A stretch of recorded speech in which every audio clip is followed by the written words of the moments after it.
Happy Tuesday. I'm back for coffee and Cursey words. We have so much to talk about today. I am still a little stuffy, a little congested, but we're here. I've got coffee. Let me know where you all are coming in from. Replay crew, love you. Will be timestamped down below. I was fighting with my light to get it on. Look, it's just always something right now. I don't know. The fall is not boding well for me at the moment, but we're just here to do the things. My kiddo had an event at school this morning, and so we started just a little bit late. But you guys are used to my schedule being consistent and that it's inconsistent in the fall, I think. So I've missed you. I am sorry for the way the voice sounds. It's just it's a rough one. I do not like being sick. This one has knocked me on my butt. I missed the entire week I was supposed to be in LA for Vid Summit. I have not been on the internet very much at all, which has actually been kind of nice. I've been just really resting and recovering because I just need to not be sick. I like I need to have energy again. I need to not be tired. I'm ready to feel better, but we're going to caffeinate through it. I've got all of the water in the world. We've got throat spray for when the voice starts to get cranky, and we're just going to do it. We're just going to do the things. We're just going to do the things. Sarah said, got married over the weekend. Now I get to relax with the LawTube live stream. Congratulations. Best wishes. Happy wedding. Congrats. Yay. Emily seems to be a bit nasal. Yeah, Emily's still sick, but I can talk. So I was like, all right, we have to just get over the fact that I know that I sound like this. Sorry. We know I sound like that. And Soybean says I got engaged. Congratulations. We love the love. All right. With that, we're gonna drink coffee and we are going to roll. One of our mods is in surgery today. So if all of you could if you have well wishes, prayers, thoughts for speedy healing, thoughts for her doctors to be amazing, then just some well wishes for one of our squad who is going through it. Our squad has been through it. It's not just me. Like the mod squad has also been through it with surgeries and with life. So thank you all for the love for the mod squad. And let's just get started. I should tell you what we're talking about today. I'm not doing quick bits today, really, because there's nothing quick and it would just be a lie. It would just be, this is going to be quick. False. None of this is going to be quick today. We've just got 3 topics, so we're going to go through each of them. Today, we're talking about Kim Kardashian and the SEC and all of the crypto stuff real quick. I say real quick. It's like an SEC settlement, and then there's also like a lawsuit connected with it. It's not the only SEC settlement in this case, but hers is the biggest name, so it's the one that's getting talked about the most for sure. Then we've got stuff going on with another YouTuber. No, it's not Dream's face reveal. Yes, we can talk about that in a minute if we need to. But Todd Chrisley has a settlement with the YouTuber he was in a lawsuit with, and there is a motion for default judgment filed by 7M against the same YouTuber. So we're going to be talking about those things as well. And as always, this is a polarizing figure on the internet, but we keep it classy. We talk about the cases and we just keep moving. So I appreciate all of you, just no matter what you think of the people that we talk about, making sure that we keep it classy and that we just talk about the cases and then move on. So Gloria suggested a hot toddy. Not in the morning, but yes, in the evening. So that's what that evening, but it's that time of year for sure. The conference that I missed, I've seen people getting back from the conference sick. I didn't feel good at all. So there was no traveling, but also if I'm feeling kind of sick, I'm going to absolutely make sure that I am not around other people. I have the blessing of being able to work in my home and really try not to be around people. I used to hate that at work years and years and years ago before the panini that shall not be named, because YouTube's already cranky with me, before the panini that shall not be named, when people would come to work like sick, because there is not adequate sick time and people feel like they have to go to work. And especially if you are a caregiver to children or to parents or to partners or what have you, taking time off when you're sick is really hard to do when you might have to take time off when someone else is sick. But people used to come to work so sick, and I'd be like, please don't. Please just, I don't want to get sick. I hate being sick. So it's interesting watching everyone get back into being in large groups of people and then being, well, sick. And then being sick. I see a few comments about Dream. My thoughts about Dream were, wow, tell me your name is Clay without telling me your name is Clay. Melanie, I love that. I'm going to roll the intro. We're going to talk about those 3 topics. I'll talk about Dream for just a second. We will probably talk about parody, the First Amendment, and what people say on the internet on Thursday because, well, there was a great amicus brief filed by The Onion with the Supreme Court, and we're going to have to talk about it. But we have like topics we have to get to today, so we'll talk about that on Thursday. But we're going to roll the intro. I'm going to talk about Dream for a second, and then we're going to go. Did all of you watch the Dream face reveal? It's like #1 trending on YouTube. It was trending all over social media yesterday. My kid was like, apparently Dream did a face reveal. I'm not on the internet on Sunday anyway. We did a Sunday reset at my house, took care of the house plants, kind of cleaned a bit, did all the Sunday things. Anyone who sees me around the internet, occasionally I will be in somebody's chat on a live stream and they're like, what are you doing? I'm like, I'm resetting the closet. I'm resetting the kitchen. I need like resets in rooms, like things, the office has not been reset yet. I need resets in rooms to kind of like get back to where everything's where it's supposed to be, just because it makes my ADHD life easier. So Sunday was doing a reset and then my kid was just like, did you see Dream did a face reveal? I was like, oh, we need to talk about that. So internet culture things. All of you are like, who's Dream? I'll explain in just a minute and then we'll move on. Yeah, we should roll the intro. It's time to go. Law nerds, cheers. Tell me where you're coming in from. I know you already did, but we'll pull those up on the screen. Screen. While we roll the intro. This is why I don't stream when I'm not feeling well. The brain works much slower. Hey there. If we haven't met yet, I'm Emily D. Baker, the badass lawyer and everyone's favorite legal commentator.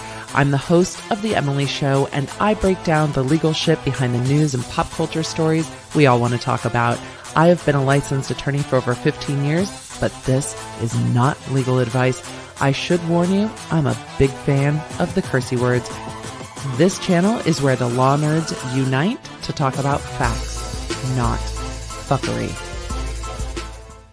I love seeing you guys coming in from all over the world, literally all over the world, and all of the things. So with the Dream face reveal stuff, it's a reminder that the internet's mean and that Corpse Husband will probably never do a face reveal. Dream is a faceless YouTuber who had been going by like a smiley face icon, just a faceless YouTuber who runs the Dream SMP, which has to do with Minecraft. Y'all know I have kids. I also spend a lot of time on the YouTubes, particularly of all the places on the internet, spend a lot of time on the YouTube. So Dream is a creator with like 30+ million subscribers, a very popular, the Dream SMP is very popular, especially with kiddos. And so it was interesting for a faceless YouTuber to do a whole face reveal and say, hey, this is me. People have been trying to like face reveal Dream. It's not really doxing when you're like, this is this person's face. Maybe it is. I mean, it's personal identifying information. I haven't really thought about that much, but people have been trying to like, catch Dream out and be like, this is his face and force a face reveal of like, this is this person, that this is this YouTuber. And, that's a hard thing too. I imagine being a faceless YouTuber gives you some anonymity, but also as you grow in profile, eventually you're going to be like ordering Subway and somebody's going to be like, I know that voice, which there's times that happens to me when I'm out where people are like, I heard you before I saw you. And it's going to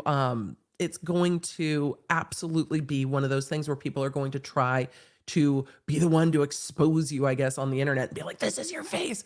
But it's also really weird watching the internet have so many opinions about dude's face. It can't be easy. But he was like, I just want to live my life. Like, one of my friends is moving into the Dream compound. We have friends that are living here. It's time. It's time to reveal my face and the internet was rude. It's just the internet was rude. The internet was rude. It was just it was memed. It was made fun of, and I'm like, you guys, that's a lot of opinions about somebody's face. But I guess whenever you have a video that's #1 trending on YouTube, it's going to be, and it just reminds people that the internet is going to be the internet. And as we get into like free speech a little bit more on Thursday, because I do want to go over the Onion um, writing to protect parody and talking about parody and where the boundaries of parody is and where the boundaries of speech are. I think it's really important to talk about where are there boundaries of speech? Are there legal boundaries of speech? Are the societal boundaries of speech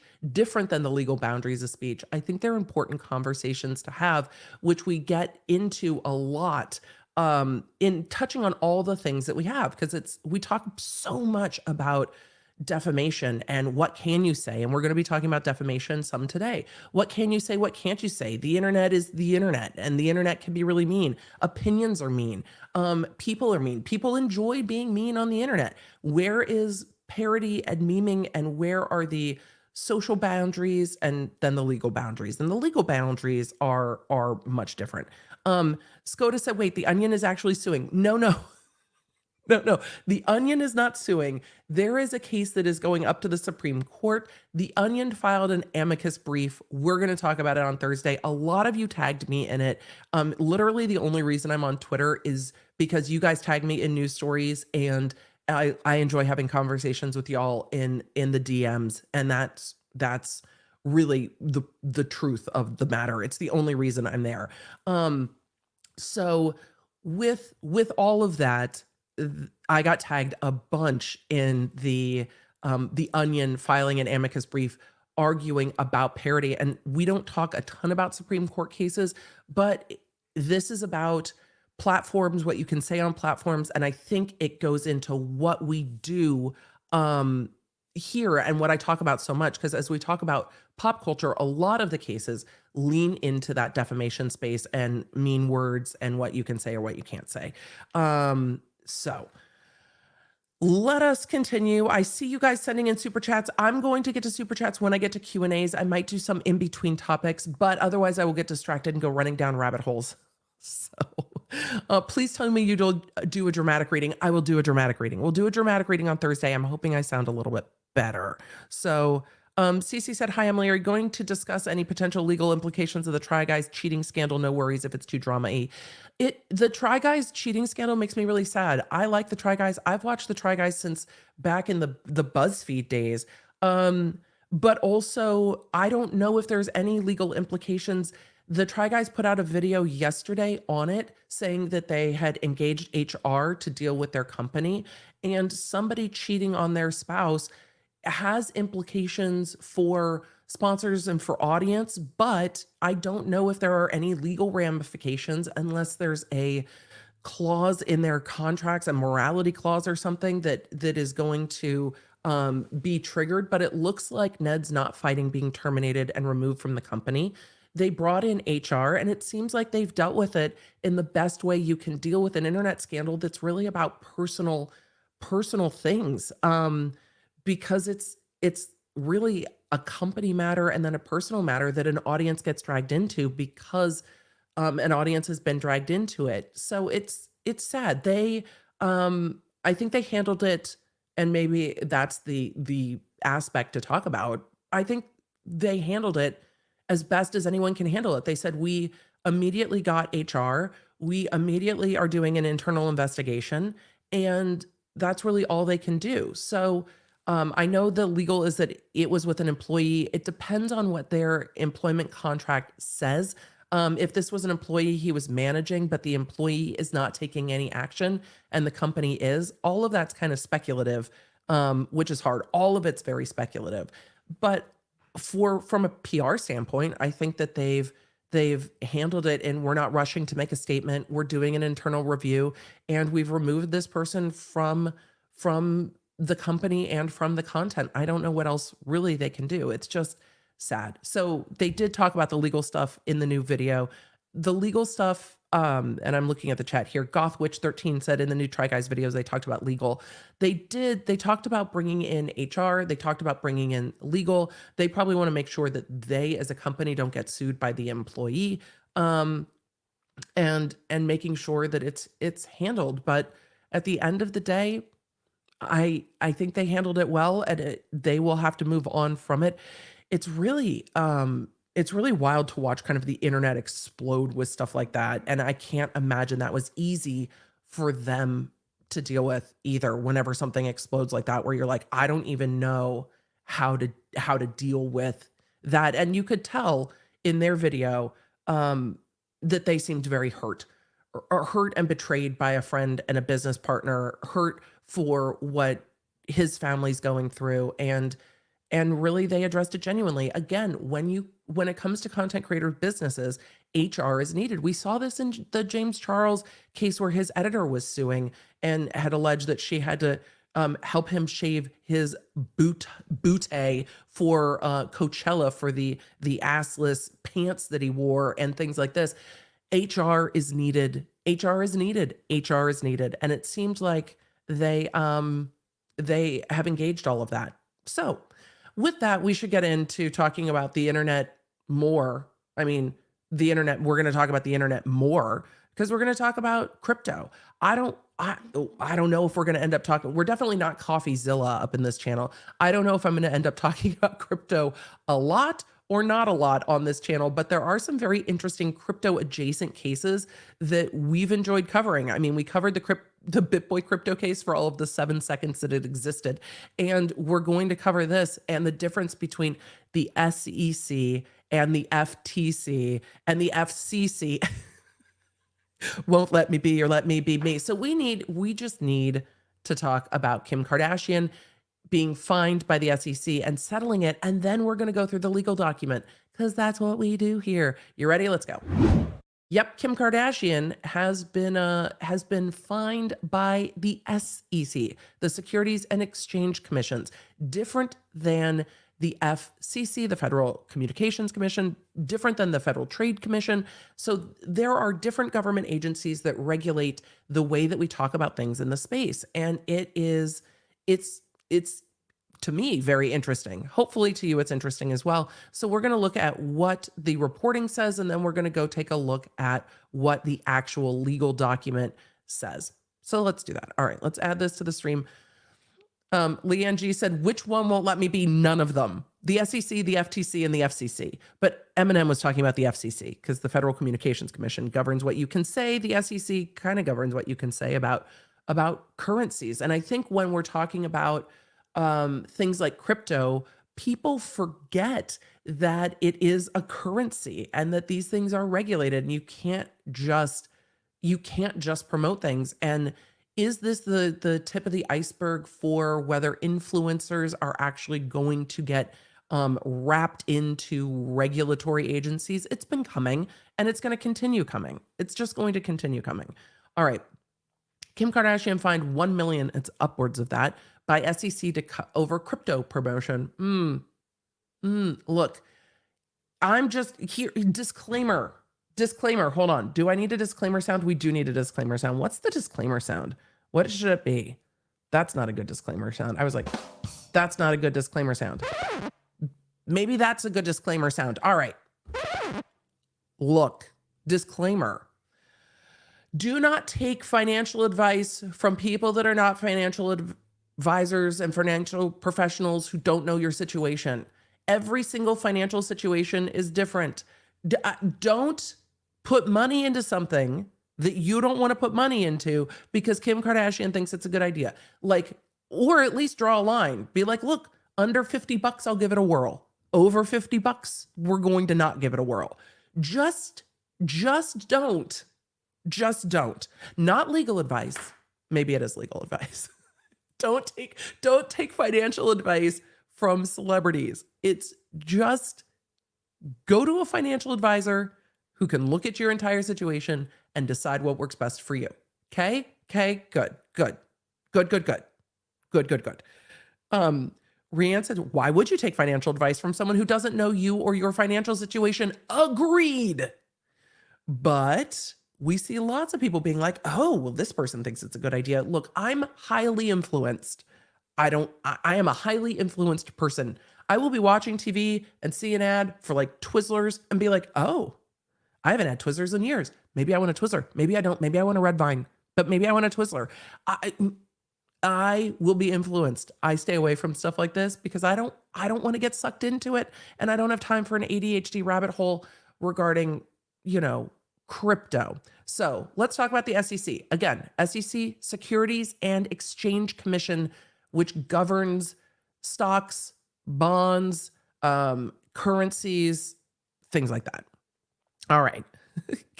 Karen Killjoy said, good talk. Thank you. I feel very validated. The long list of celebrities, I mean, including when you bring YouTubers into it, it's a lot. The long list of celebrities promoting cryptocurrencies just got shorter. Kim Kardashian is being barred from doing so for 3 years and will pay a $1 million fine, it's upwards of that, to settle federal charges that she recommended a crypto security to her 330 million Instagram followers without making it clear she was paid to do so. This is different. There is a difference between what the Federal Trade Commission says you're allowed to do with regard to hashtag ad, disclosing when something's an ad, and when you are a paid spokesperson for something regulated by the SEC. There are differences between a paid ad spot and talking about financial documents, just so we're clear. The reality TV star must also give up the $250,000 she was paid for the Instagram post. So there we go. $250,000. $250,000 is what she was paid to make that Instagram post to her 330 million Instagram followers. Also, why does she need to be promoting crypto? When we were talking about this other lawsuit with the giveaways, why? But why? But why? The reality TV star must also give up the $250,000 she was paid for the Instagram post about Ethereum Max tokens plus interest, according to the SEC commissioner settlement announced Monday. So this was announced yesterday. Kardashian is the latest celebrity to get ensnared in regulations that require full disclosure by people getting paid to promote financial products. In 2020, actor Steven Seagal agreed to pay more than $300,000 as part of a similar settlement with the SEC, which also banned him from promoting investments, for 3 years. In 2018, the SEC settled charges against professional boxer Floyd Mayweather Jr. and music producer DJ Khaled for failing to disclose payments they received for promoting investments in digital currency. Many celebrities and athletes regularly promote crypto through advertisements on TV and online in ways which do not violate any law. It's a little easier when you're doing a television spot because you normally get the legal disclaimers or the legal disclosures at the bottom. A little bit different than when you're just posting it on Instagram, right?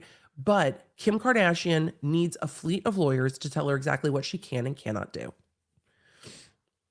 And I think it's a little clearer when you're on TV, as I sidebar again. I think it's a little clearer when you're on TV when you need to disclose that you are a paid spokesperson and how to do that. I just think the boundaries aren't as good on social, but they need to be. And I think influencers or celebrities need to worry about their audience thinking it's weird less. I think they just need to worry about it less. Disclose that you're being paid.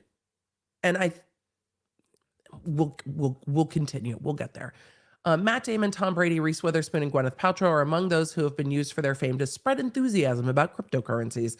SEC Chair Gary Gensler said in a statement that the Kardashian settlement serves as a reminder to celebrity and others that the law requires them to disclose to the public when and how much they are paid to promote investing in securities.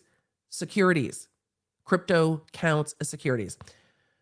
Gensler also used Monday's attention-grabbing settlement with a celebrity as an opportunity to educate the public, releasing a humorous YouTube video that warns about the potential pitfalls of investment advice doled out by the rich and famous. Wait, the SEC put out a YouTube video? What? I'm going to have to link that. Hold on. Let me grab the link to this so I can give it to y'all.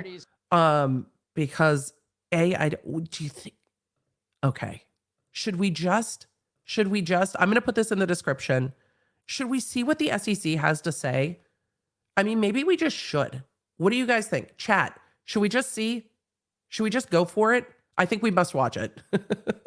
Mooney McGoo's like, we must watch. I think we must. I think we must play it. And I see the questions about Kim Kardashian's future bar status. We'll talk about that. All right, you guys are like, yes, we're down for the rabbit hole. We're doing it. All right, let's just see what the SEC chair has to say. Let me make sure the audio is running through so you guys can hear it. It's an influence. If you guys can't hear this, you have to let me know. I think I'm set up properly. All right. Let's see. I'm guessing this is the SEC chair. YouTube. I know you don't understand. YouTube. Commentary. We're giving commentary. All right, let's see. This has 8,000 views since October 3rd, which is yesterday. The SEC YouTube channel has a whopping 10,000 subscribers. I don't think the government's very focused on their influence here on the YouTube. So let us turn this up. Okay, volume, I can turn that up. And let me turn this up. All right, hopefully we can hear this loud and clear. All right. Celebrities and influencers often are endorsing a variety of products and services across. Like an iPhone? Who's editing this? Why are we doing the swoop takes? Why do we have the audio of the swoop take? It's like, whew. He's obviously not filming it on an iPhone. Is the SEC endorsing iPhones? Wait a second. Is the US government officially saying that they are not Android people? And what model iPhone is this that still has the button at the bottom? The thumbprint reader. What is happening? There's still a home button. I've got questions. A variety of products and services across television ads, social media. Is this supposed to be a Paul brother? Is that who bro's supposed to be? Celebrity endorsements. I'm sorry, I'm dying. Okay, we're continuing. Across television ads, social media, or print.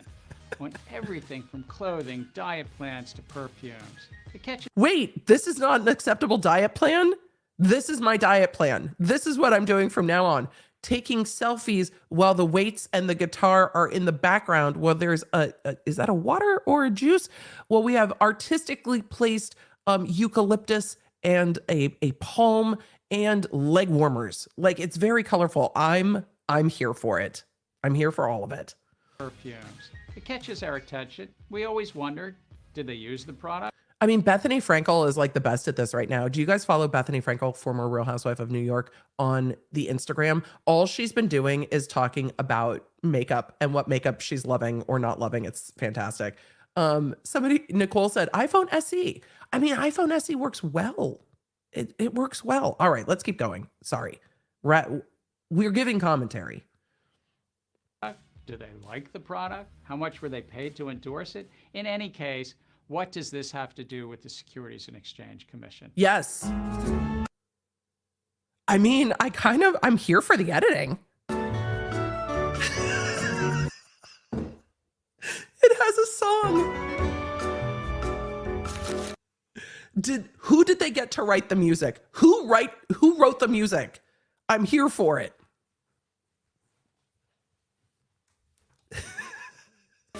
Sometimes celebrities endorse investment opportunities, like crypto tokens or special purpose acquisition companies. So I want to know how they. I like that they're using the YouTubes. That is not what the YouTube slider bar looks like, but I would be happy if it was purple. I'm kind of living. Celebrity endorsements, though, don't mean that an investment product is right for you. That is not the target audience. No, this is not the target audience of the crypto bros. No. Companies. Celebrity endorsements, though, don't mean that an investment product. No, that is not the target. This is not the target audience. Is right for you, or even, frankly, that it's legitimate. It might be fake, y'all. That's what they're saying. It might be fake. Even if a celebrity endorsement. Oh, he swears. I could read that. I swear The bottom will not drop out of this. We need to go back to Atuzi's video about BitBoy crypto. They could have used that video. The SEC could have used part of that video. Genuine. Each investment has Wait, which platform is this supposed to be with the hearts and the likes? Is this supposed to be Facebook? I'm confused. its own risk and opportunities and may not fit your investment Y'all, take investment advice from people that know you and your situation. needs. Furthermore, a celebrity or Wait, is this a law tuber? Why does this look like Andrew? Is this what Andrew's up to? I've got questions. Are we supposed to do this with sunglasses? Hold on. I didn't know that was the influencer look. Hold on. Okay, wait. All right, there we go. We're supposed to do it with sunglasses. needs. Furthermore, a celebrity or influencer's incentives aren't necessarily aligned with yours. Also, probably not the target audience for those influencers. But I get it. But also, how did the shirt end up here? And why do they have to portray hard mom life as your house is destroyed? Life can be hard without your house being absolutely wrecked. Can we just not? Like, how did that even happen? What is happening here? Okay. We might enjoy watching a celebrity playing on a basketball court, starring in a reality TV show.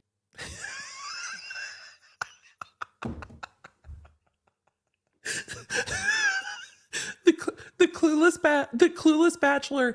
This looks awfully close to the Bachelor's actual logo, which is ballsy. I love it. I'm here for it. Show or a movie or performing to a large crowd at a stadium show. What is happening? I have never been at a stadium show where someone is doing, what was that even? That was not the Running Man. But what is happening at a stadium show where somebody has enough room to dance like this? Show. Never, ever. We shouldn't confuse those skills, though, with the very different skills needed to offer appropriate investment. What? You're telling me that a celebrity or a musician or a Paul brother that has financial advisors that absolutely makes their financial decisions with them, that person might not be a professional? What? So, before investing, please do your research. Good advice. I like the Consider zoom in. investment's potential risk. Wait, is this dude in a different kitchen now? Why did they switch kitchens? He was just like, he was bumping in his other kitchen. Maybe they switched angles. And benefits in light of your own financial goals. Search a company's finances, Go to the SEC website. Look. Go to their website. organization, and business prospects through the Securities and Exchange Commission's Look at their public filings. database called EDGAR. And when it comes to crypto, This is everything. I need more chains with more bling. There's, art direction. There's a lack of bling on these chains. I need there to be like a shiny Charizard. Could we do a shiny Charizard? There's more. There's more. We could do more here. I think we could go a little bit harder. And are this dude's eyes really this blue, or is this color corrected? I have questions. remember, many of these are highly speculative assets. Yeah. You may be wondering if it's right for you. Trust me, he says. Trust me. Trust me. Or even if it might be a scam. If you have questions about investing, check out our resources at investor.gov. There you go, investor.gov. Okay, now that we've taken that little tour of the SEC's YouTube video, I've got to put out props to the AP for linking us to the video. It's great. It's great. It's great. Pre-Chad at ETC. A shadow shiny Charizard. Exactly. Somebody said, I'm guessing they're contacts. Could be contacts. Could be color corrected to the heavens. This is the SEC's official video that came out in connection with their settlement agreement with Kim Kardashian, and we are going to list this in the description box and in the chat, so you guys can go find it. That was look, A for effort for the government trying to make a video that's going to get memeable enough that people might watch it. We watched it. So,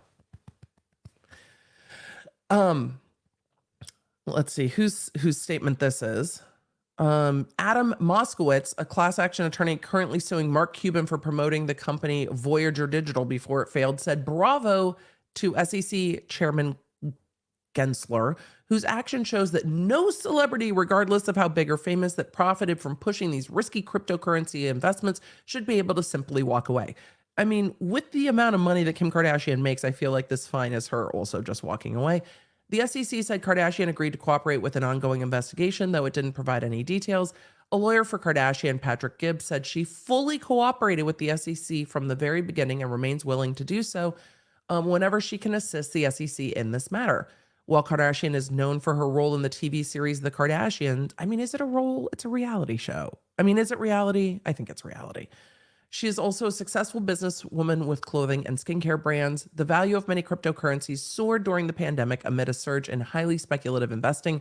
More recently, amid a decline in overall markets, the value of many cryptocurrencies has plunged. That's kind.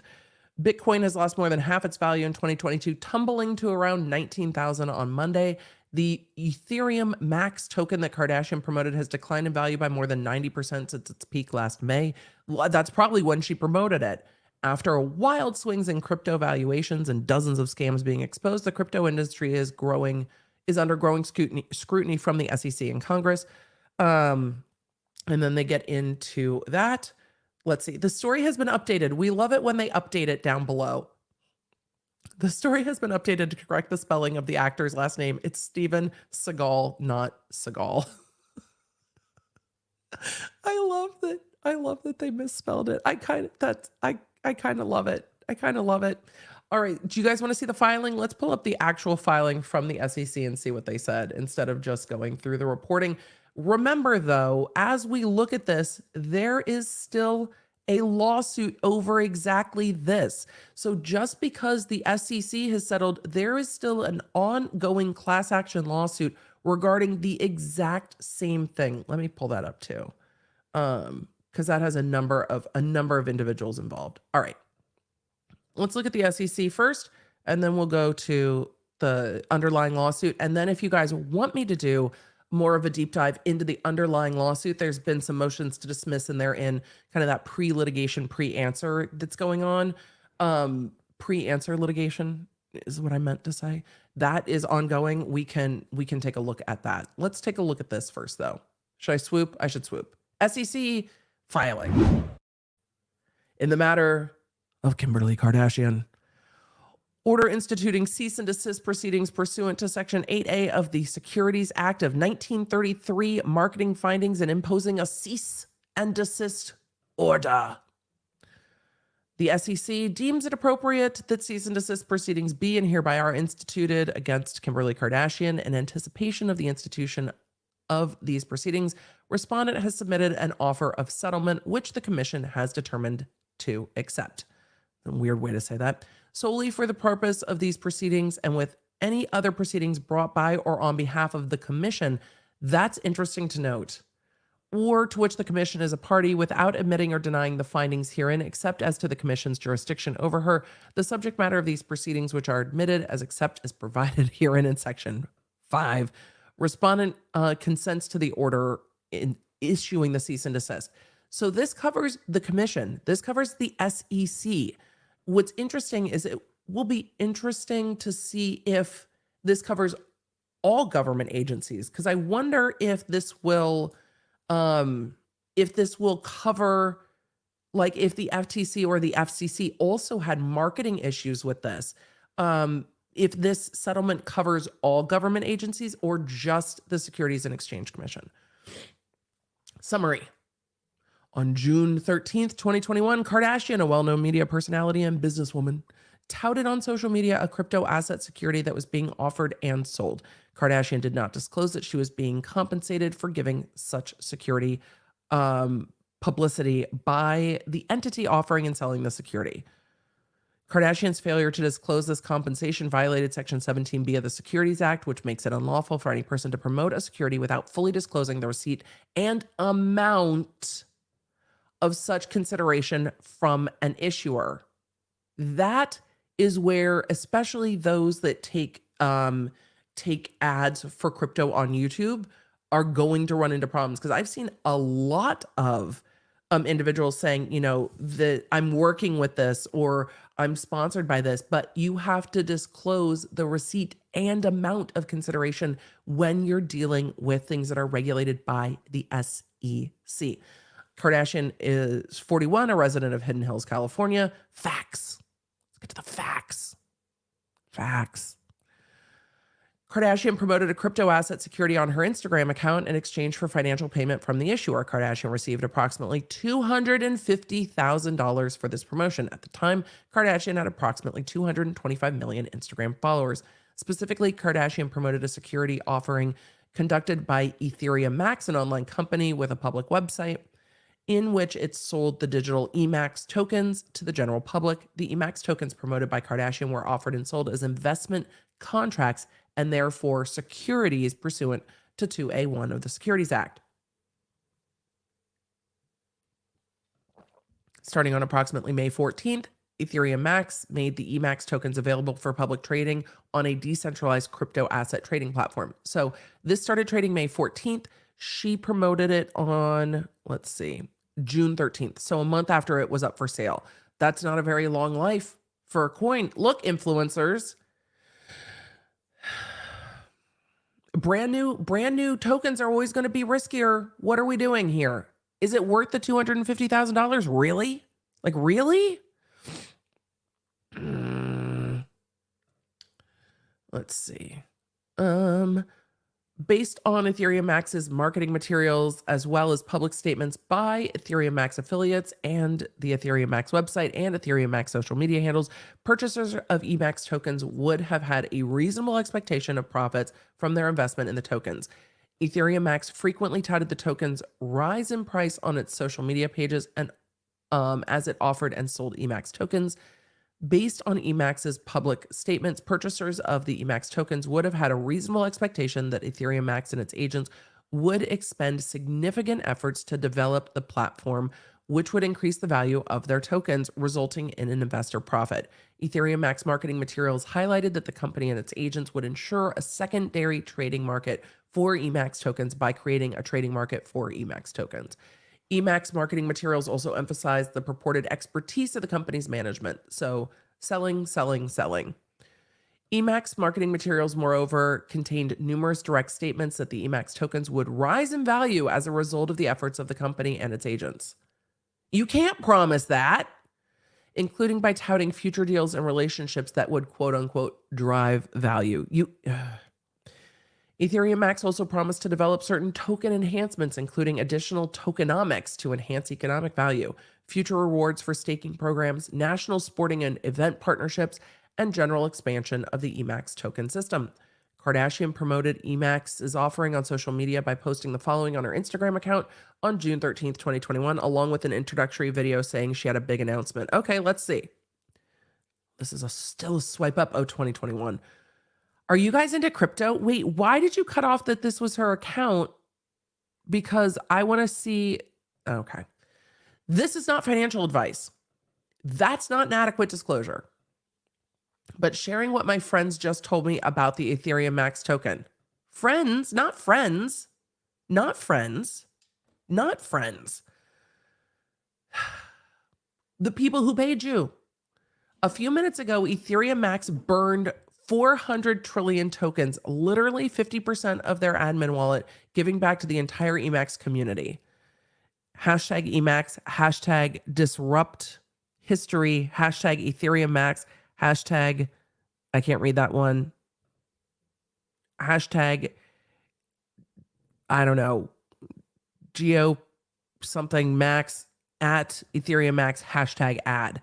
Hashtag ad is not enough to say this you are a paid endorser and how much you were paid. Swipe up. Also, does this look like the aesthetic of anything on Kim Kardashian's Instagram? I'm just going to say no. No. No. The post contained a link to the Emacs website where instructions were provided for potential investors to purchase Emacs token. Kardashian included hashtag ad at the bottom of the post. Emacs, through an intermediary, paid Kardashian $250,000 for this promotion. Kardashian did not disclose that she had been paid by Ethereum Max or the amount of compensation she received. Kardashian's crypto asset security promotion occurred after the commission warned in its July 25th, 2017 DAO report of investigation that digital tokens or coins offered and sold may be securities, and those who offer and sell securities in the United States must comply with federal laws. Look, we put out regulations. You should have known. The promotion also occurred nearly 4 years after the Commission's Division of Enforcement and Office of Compliant Inspection and Examinations issued a statement reminding market participants that, quote, any celebrity or other individual who promotes a virtual token or coin that is a security must disclose the nature, scope, and amount of the compensation received in exchange for the promotion. A failure to disclose this information is a violation of the anti-touting provisions of the federal securities laws. Let me tell you how freaking complex some of the securities laws are. It is a highly specialized area of law. It is something that you absolutely need someone who specializes in it and keeps up in it to guide you on.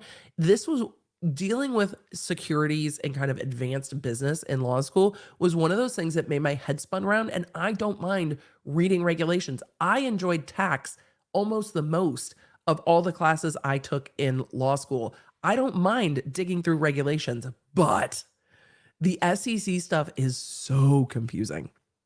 And it just takes quite a lot of knowledge, know-how, and specialization to guide people on this stuff. And if Kim is thinking, well, I'm in law school, I can do this. No. Law and Lumber, good to see you in the chat, said, you will literally catch me dead before I touch my toes into securities and financial instruments. The pitfalls are epic. Yeah, they are. All right. Kardashian violated 17B of the Securities Act. Section 17B of the Securities Act makes it unlawful for any person to publish, give publicity to, or circulate any notice. Can you tell when this was written? To circulate any notice, circular, advertisement, newspaper, article, letter, investment, service, or communication, which, though not purporting to offer a security for sale, describes a security for a consideration received or to be received directly or indirectly from an issuer, underwriter, or dealer, without fully disclosing the receipt, whether past or prospective, of such consideration and the amount thereof. As far as regulations go, that's pretty freaking clear. Without fully disclosing the receipt, whether past or prospective, of such consideration and the amount.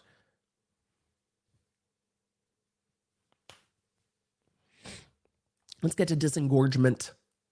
The disengorgement and prejudgment, interest referenced in paragraph 4C is consistent with equitable principles and does not exceed respondents' net profits from her violations, which and will be distributed to harmed investors. Interesting. Oh, if feasible, government will be distributed to harmed investors if feasible. The commission will hold funds pursuant to paragraph 4C in an account at the United States Treasury pending a decision whether the commission in its discretion will seek to distribute funds if a distribution is deemed feasible and the commission makes a distribution upon approval of the distribution. Final accounting by the commission, any amounts remaining that are infeasible to return to investors and any amounts returned to the commission in the future that are infeasible to return. I didn't even know infeasible was a word. Thank you, SEC. We've learned something today. May be transferred to the general funds of the U.S. Treasury. Yeah, then they keep the money. We're going to try to disengorge it, redistribute it. And if we can't, then it's just going into our general fund. Respondents' cooperation. In determining to accept the offer, the commission considered cooperation Kardashian afforded to the commission staff. Interesting. Hold on. Nose. Undertakings. Shit she needs to do. Respondent has undertaken to, for a period of 3 years from the date of the order, forego receiving or agreeing to receive any form of compensation or consideration directly or indirectly from any issuer, underwriter, or dealer for directly or indirectly publishing, giving publicity to, advertising in any way. Any investment service or communication which, though not purporting to offer a crypto asset security for sale, describes such crypto asset. Continue to cooperate with the commission's ongoing investigation. And then let's see.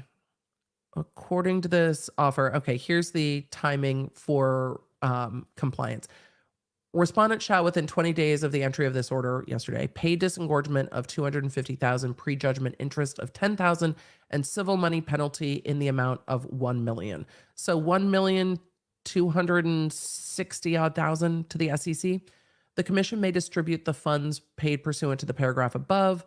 So she's got 20 days to pay the $1.26 million. Payment must be made in the following ways. Great. Respondent may transmit payment electronically to the commission, which will provide detailed ACH transfer. Just wire it. Just wire us $1 million. Respondent may make direct payment from a bank account via pay.gov through the SEC website, or may pay by certified check, bank cashier's check, or United States postal money order. Can you imagine sending $1 million money order to the SEC? What? That seems so crazy. Payments by cash or money order must be accompanied by a cover letter identifying Kim Kardashian as a respondent in these proceedings, the file number of the proceedings. A copy of the cover letter must be sent to Carolyn. You just send it to Carolyn. And then they gave the address.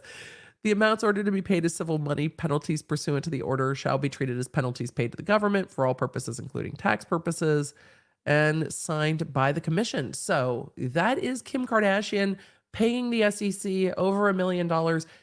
In relation to this, Steven Seagal, DJ Khaled, and there was another one. Who else? Boxer. Which boxer? Oh, my brain has already forgotten. Floyd Mayweather Jr. have already paid the SEC in connection with this same thing. Those are also defendants in the underlying lawsuit. And again, if the underlying lawsuit is something that you're interested in, the settlement with the SEC does not stop the underlying lawsuit. This lawsuit was filed January 7th. It made some news at the time, but this is still going forward. This is a class action against whoever Steve Gentle is, Giovanni Peroni, Justin French, Kim Kardashian, Floyd Mayweather, Paul Pierce, and defendant X and John Doe. But this is also regarding the EMAX token. Plaintiff brings this action on behalf of all investors who purchased EMAX tokens between May 14th and June 27th and were thereby damaged. So if the SEC is looking for who to distribute this for, there's still a lawsuit that purports to be a class action lawsuit that is ongoing for the investors into this EMAX token. And right now, that's undergoing the motions to dismiss. So this is still ongoing.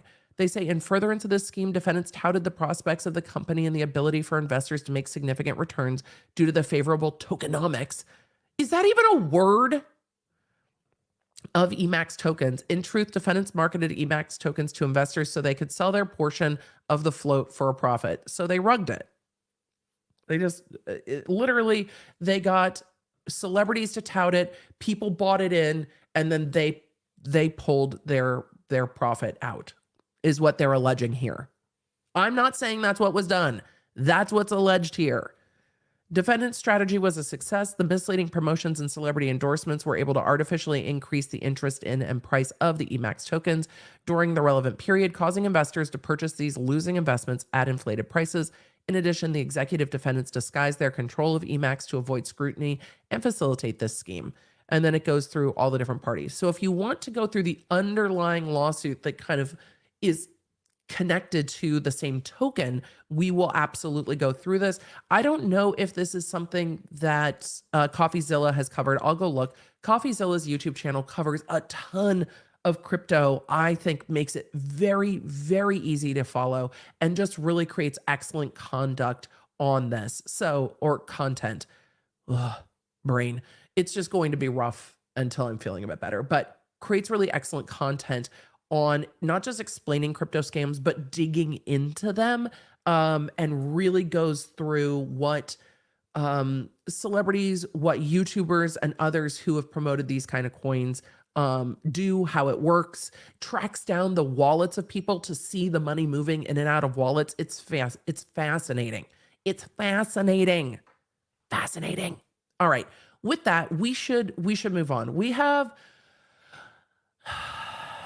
a YouTuber to talk about. We have a YouTuber to talk about. I'm going to look and see if there's any questions. Emily, are you stalling? Maybe. Maybe just a little bit. I'm going to look and see if there's any questions relating to this specifically, and then we will move on. Call me Al. It's my birthday today. Happy stream, Lonards. Happy birthday, Al, and yay, stream. Let's see. Went to a law adjacent seminar last week, and the professor said lawyers have the world's refuse dumped on their desk. I mean, it feels like it sometimes. I mean, it really does feel like it sometimes, where you're just like, what is this shit? I just get to do it with y'all and be like, what is this shit? And then we talk about it, which I love. So I'm here for. Thank you for the note, and rest in peace to Miss Loretta Lynn. Thank you for a lifetime of stories in song.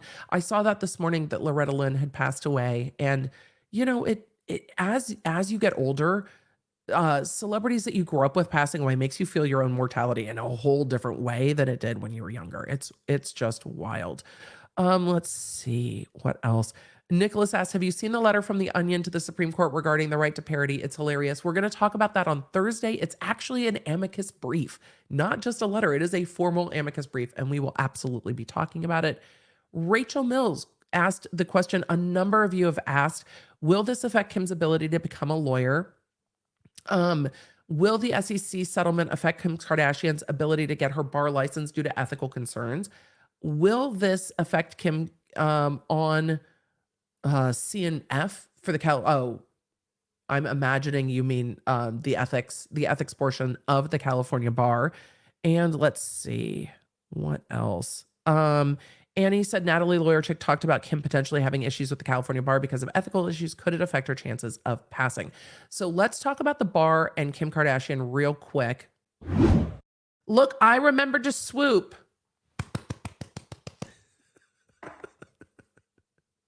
It's the little things, y'all. It's the little things. Little things.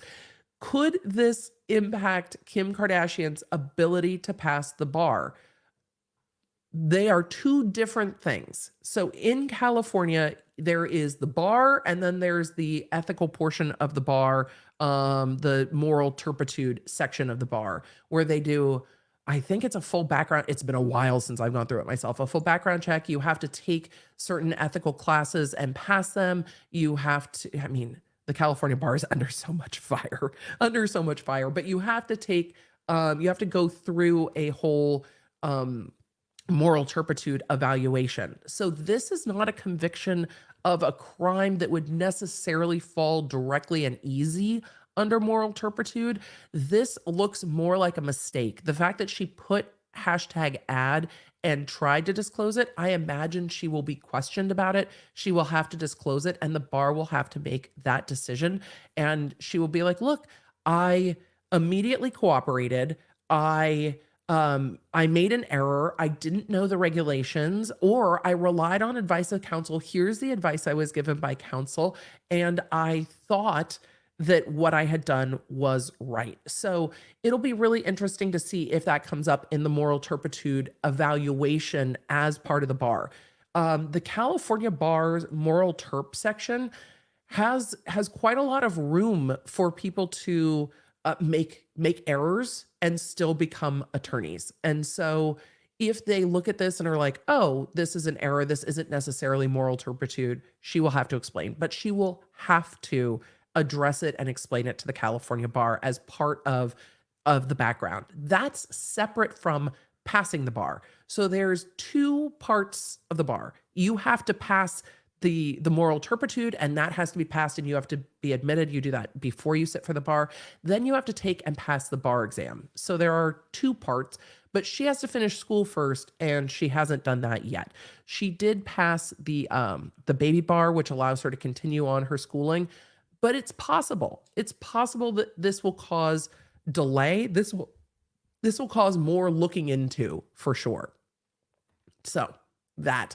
And I think the California bar is going to up its scrutiny, because the scrutiny on the California bar has been upped a lot. The LA Times is like single-handedly doing it. So it will be interesting to see. But California is one of the states that has a no snitching rule. Like, you don't have, if other attorneys are doing things that are unethical in California, you don't have to say anything, because California believes, we'll see if they change this, but that if it could benefit your client, that it actually may cause a conflict with your own client to have to turn in another lawyer if you can benefit from their errors. California is wild. California is wild, y'all. So, I mean, I think California worries, well, the Girardi case has made it hard for me to make any overarching sweeping statements. But in California, it used to be that attorney advertising and client money were kind of the two big things that we're focused on. I don't know if that's what we will continue to see. I think client money is always going to be the top. But with that, it will be questioned. I don't know if it will block her from, let's see. I don't know if it will block her from admission. Cal Bar, let's see. Moral. We're just going to look real quick, because now I'm super curious. And I didn't look at what they said about their admissions. All right, let's just take a look. We're doing this together. It's kind of like a research stream. Yay. Let's see. A positive moral character determination is one of several requirements for admission to the practice of law in California. Because the moral character review, I guess they don't call it moral turpitude anymore. Look, it's been a long time since I've been admitted to the bar because I'm old. Because the moral character review process can take a minimum of 6 months to complete, law students should begin their application no later than the beginning of their last year of study. Facts. You do that at the very beginning of your 3L. Early filing is encouraged so that the process may be completed before results from a particular examination are released. To start the background check, applicants must submit an online application or a paper application, which can be done at any time after registering as a law student or attorney applicant. Please thoroughly read the instructions before starting the application. There are special instructions for out-of-state attorneys and those applying for multi-jurisdictional practice or to become registered foreign legal consultants. Application overview is a compilation of many details of the applicant's life. It's important to be truthful on the application. No shit. Jesus. The California Bar and Committee of Bar Examiners consider candor to be a significant factor in determining whether an applicant has a good moral character required for admission to practice of law. Candor is critical. What happens after filing? State bar staff review each applicant's history. The applicant may be contacted if the initial submission was incomplete or if further information is necessary. Each applicant is reviewed to determine if the applicant meets the standards of good moral character as defined by the rules of the state bar. Good moral character includes, but is not limited to, qualities of honesty, fairness, candor, trustworthiness, observance of fiduciary responsibility. That's where the SEC stuff might come in most. Respect for obedience to the law, also there, and respect for the rights of others and the judicial process. In the event the applicant review identifiers, review identifies information that raises questions about whether the applicant meets the standard for good moral character, an applicant may be invited to attend an informal conference to discuss. So that would be the interview process.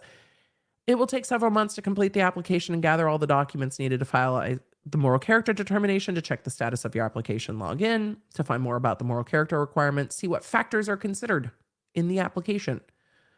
Past misconduct, however, requires a showing of rehabilitation that is commensurate with the seriousness of the misconduct. Accordingly, serious acts of misconduct require a compelling showing of rehabilitation and truly exemplary conduct over an extended period. Demonstrating exemplary conduct typically includes both refraining from further misconduct and engaging in affirmative rehabilitative acts, such as making appropriate amends to any person or entity harmed by the misconduct, performing community service, or taking relevant continuing education courses. Additional issues relevant to moral character are include but are not limited to abusive legal process, academic honor code, student code violations, community supervision, criminal history, drug and alcohol abuse, fraudulent activity. that might be where they pin that under fraudulent activity. Maybe lack of respect for the rights of others, past due debt, financial responsibilities, or bankruptcy. Yes, they consider whether you can easily be swayed or bribed by money as to whether you need to be passed or not in the moral character. Prior license denial, professional obligations or discipline, unauthorized practice of law, violation of court orders, or respect for the law. That might fall under there too. It's like, well, you didn't really respect the law when you were violating the rules of the SEC. And so those are kind of the factors that the California bar is going to look at. It's absolutely going to be something that comes up. Absolutely something that's going to come up. And is it worth it? I mean, if she wants to be an attorney, is it really worth the $250,000 when she makes God only knows how many millions a year? So I don't know. I don't know if it's worth it. All right. Shall we move on? So, Chevy said, wouldn't she be questioned more because of this giveaway lawsuit and now this? I think with the multiple issues, yes, I think they will ask. And I think she'll have to come clean about it. So we'll see. We'll see well, first she has to finish schooling. I mean, that's the first step. So we got to get there before this even comes up. But it could absolutely come up. I'm glad y'all asked. I know other people have thought about it. And it's time. Let's do a disclaimer. Have some I'm not caffeinated enough. I'm almost out of coffee. All right, it's time. Y'all, for those of you that have been around the channel a while, we have talked about lawsuits involving this YouTube creator before. This YouTube creator is a polarizing figure. Generally not a fan of me, which they make very clear every single time they mention me. But what we're going to look at is these lawsuits and what's going on with these lawsuits. This is somebody who was sued by Toddy Westbrook. That case settled. Was sued by Todd Chrisley. That case settled. So we're going to talk about Todd Chrisley first. Then we're going to talk about the 7M lawsuit with regard to this YouTuber. So everybody, thank you for maintaining our law nerdiness in the chat, even when we talk about polarizing figures on the internet.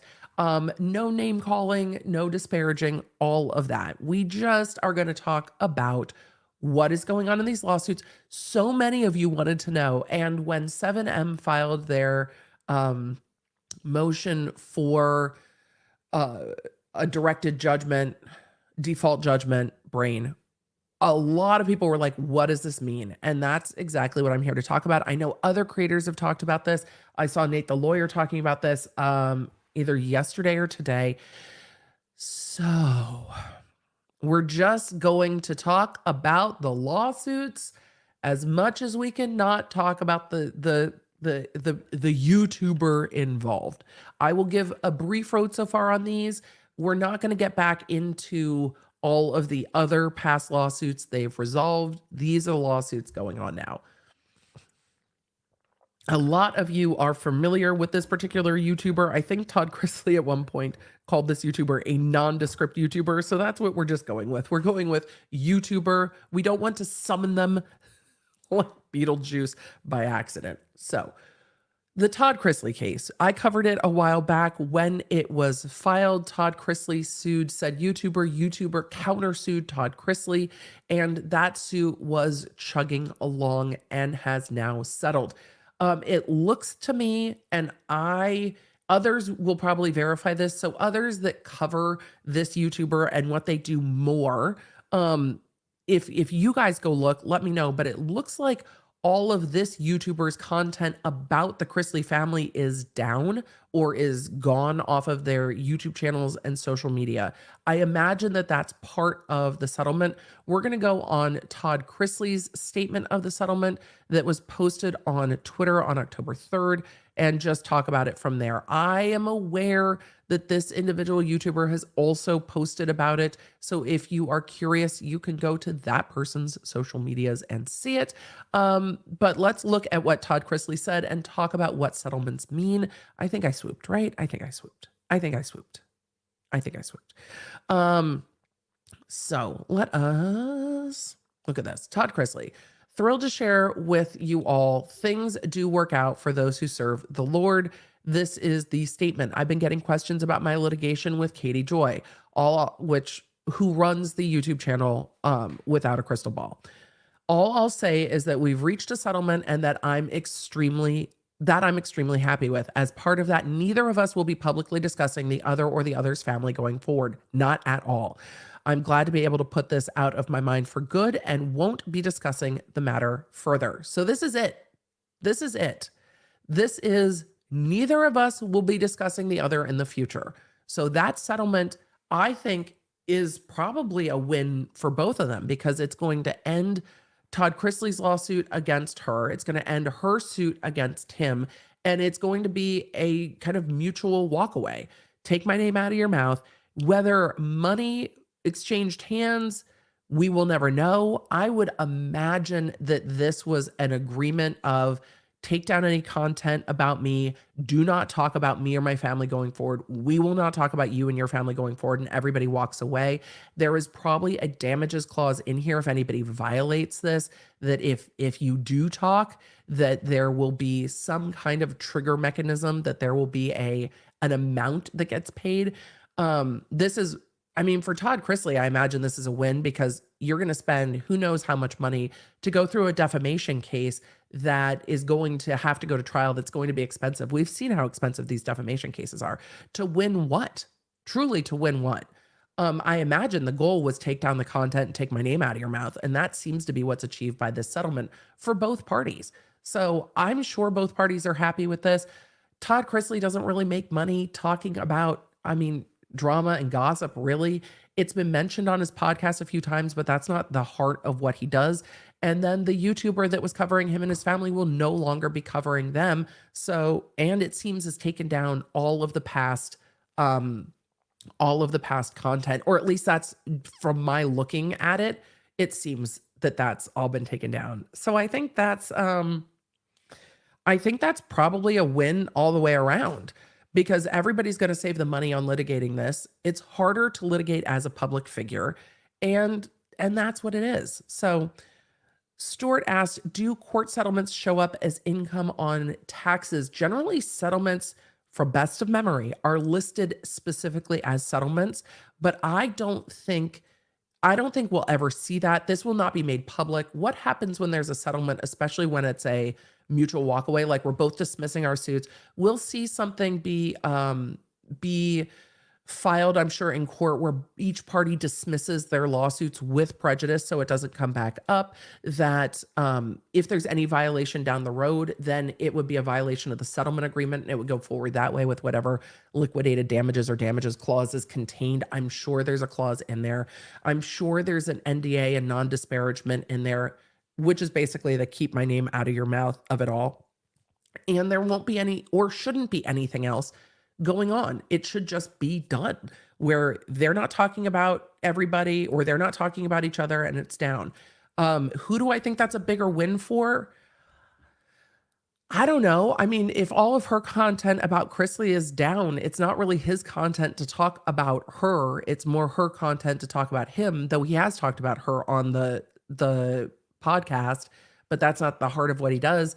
I don't know. I think it's a win for both, truly. It's a settlement, so it's not technically a win, but he's not getting any money out of this at the end of the day, and this is going to stop him from spending money.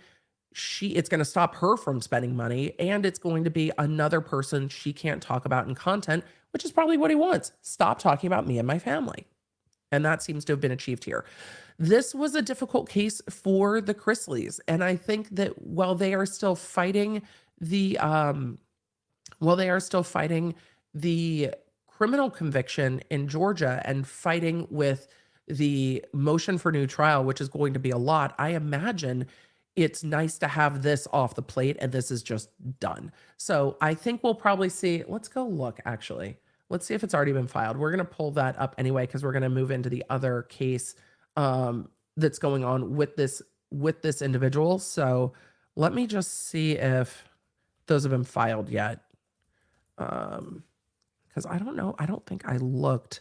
I think I just pulled up all the 7M stuff. Let's see if this got filed. So this case is about a year old. The complaint was filed November 2020. No, it was filed a little earlier than November 2021. So let's see. Let's see.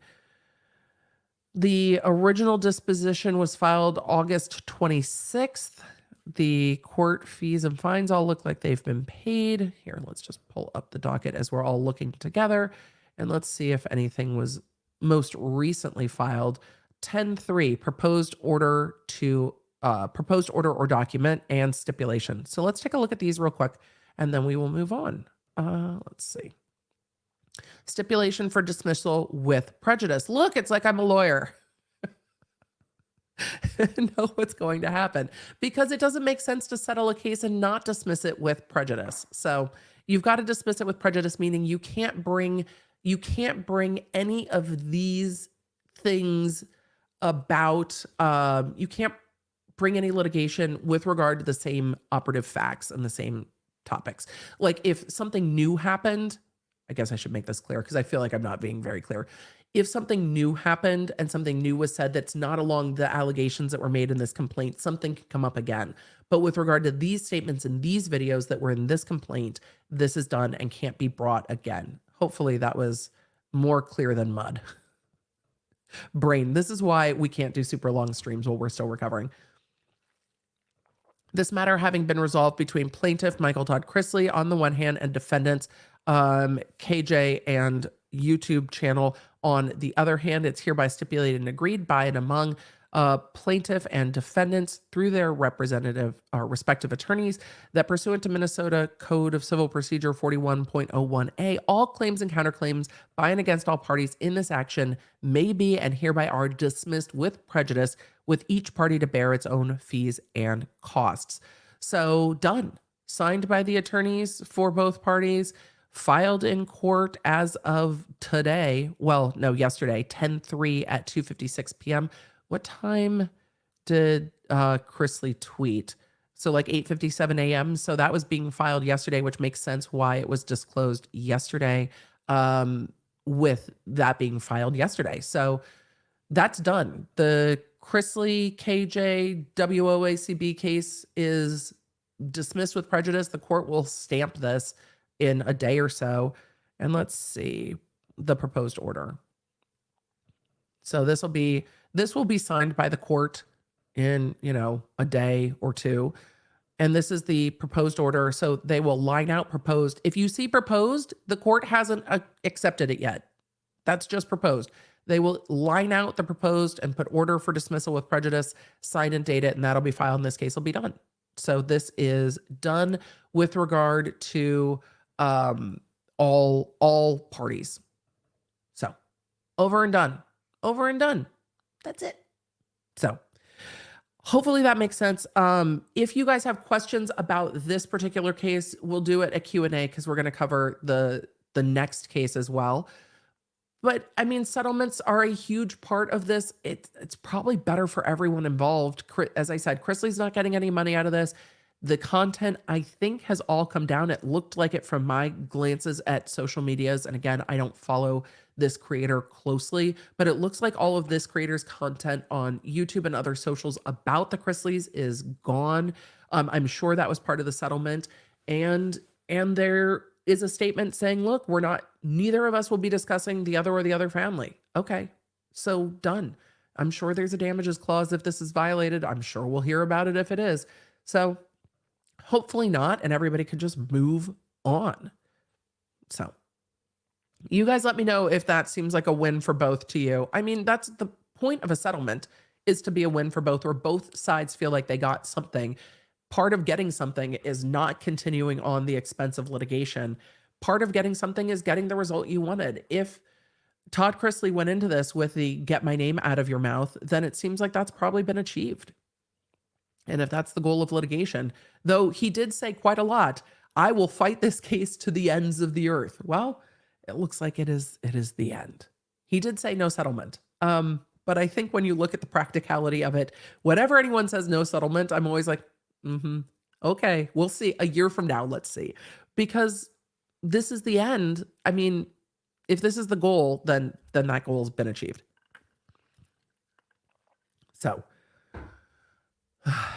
with that, this was a defamation case. And I do have other content. I see the chat asking about it. I do have other content on the complaint here, but with it being done, I didn't want to go over the complaint again because we have a lot more to go over with regard to the second case. So let us pull up the second case.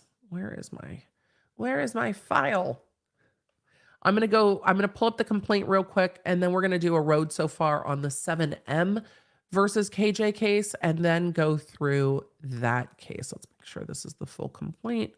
All right, let's do that. Let us away. What's going on with this 7M case? The 7M case was filed April 5th, 2022, right before we kicked off covering Johnny Depp and Amber Heard. I have not covered this in and out super closely. I've covered it some.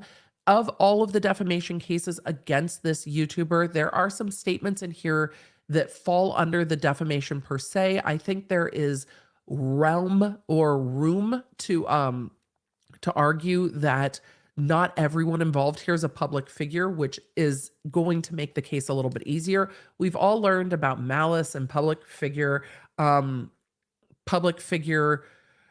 defamation is hard to prove. I think there is some room to argue that not everyone involved in this case is a public figure. Some are, some aren't. But this was filed, as I said, April 5th. This is 7M, a talent management company in California. Robert Shin, the CEO of 7M. KJ, internet personality and owner of WCB, and then that's the channel. They listed all the social media that they believe are hers. I don't know if all of them have been proven to be hers. Some of them are her officials. Some of them look like they're alleging are sock accounts. I don't know if those are or are not. They say that she intentionally publishes false and defamatory material to denigrate others through sensationalism and fabrication of perceived drama for the sole purpose of enticing followers and viewers to help defendants monetize their various social media accounts, and intentionally engages in quote unquote internet trolling. So a lot of statements were made by this creator about 7M and Robert Shin. They list all of those out here. And this went through motions to dismiss. We've seen motions to dismiss in a lot of the cases we've covered. I went through the motions to dismiss briefly. I'm just going to pull up the court's ruling to those motions to dismiss because that happened more closely in time, and then we will go forward.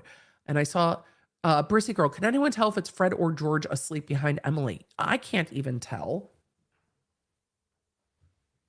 That's Fred.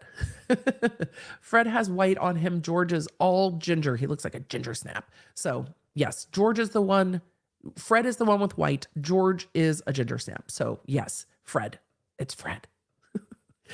Let us look at the court's order with the motions to dismiss. So the motions to dismiss were brought, they were argued. The motion to dismiss was denied. We're going to look at the court order real quick and then go into what's happening now. So this is from August 24th. The above entitled matter came on for hearing on defendant's motion to dismiss, defendant KJ, on May 27th before the judge. This is a different judge than the Chrisley case, just as a matter of note. Plaintiffs appeared by and through their attorney. Defendant appeared and was represented by their attorney. Due to COVID-19, the matter was heard remotely via Zoom. All parties could hear throughout the proceedings. Okay. Oh, excuse me, nose. Apologies. Based on all the reports, files, and records herein, arguments of counsel, and after being fully advised, the court makes the following order. It's hereby ordered that defendant's motion to dismiss counts 1 through 10 is denied.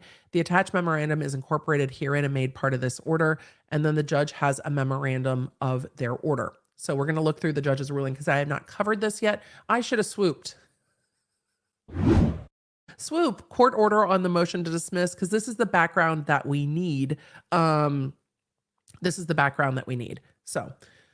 on March 31st, 2022, plaintiffs 7M Films and Robert Shin, which are a quote-unquote talent management company and its CEO and sole owner, respectively, based in the state of California, commenced this lawsuit against KJ, a Minnesota resident and Minnesota corporation, respectively. Defendant runs several social media accounts with substantial reach, numbering in the tens or hundreds of thousands of followers and attendant engagement, particularly on Instagram and YouTube. The complaint was amended just days later on April 5th, adding Miranda and James Derrick, husband and wife associates of Shin, as plaintiffs. The amended complaint pleads 9 causes of action. 9. The 9th count is mislabeled as count 10. Thanks for the court. Thanks for the court for clarifying that. We've got a call.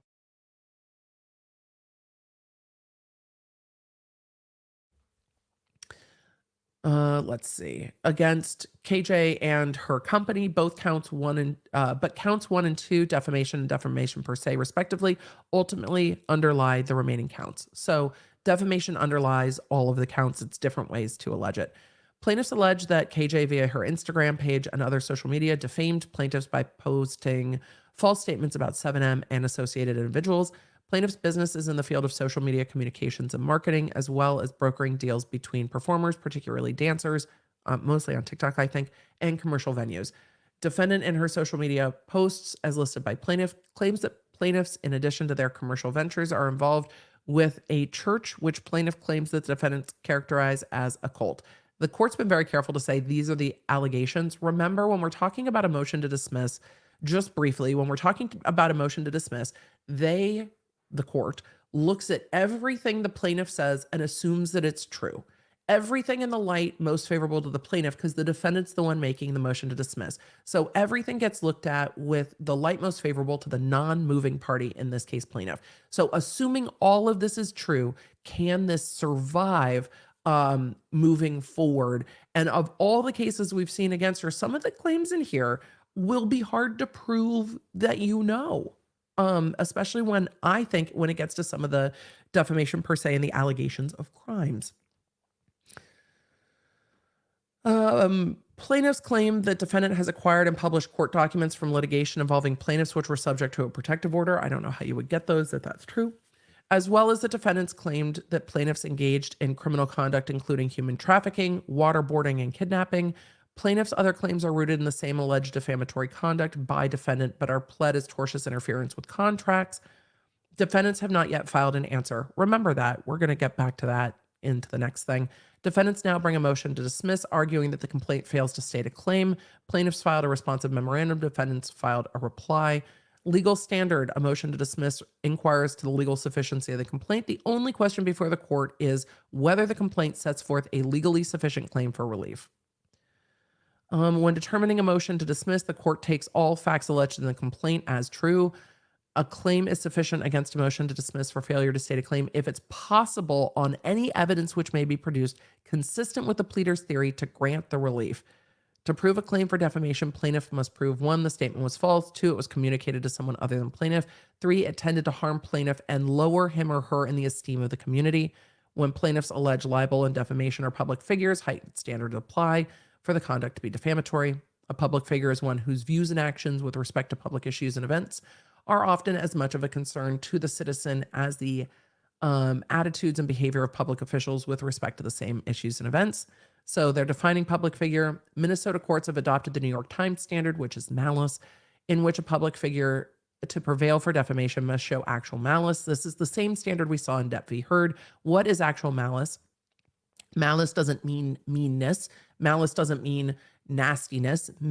Actual malice means that you know that you're lying.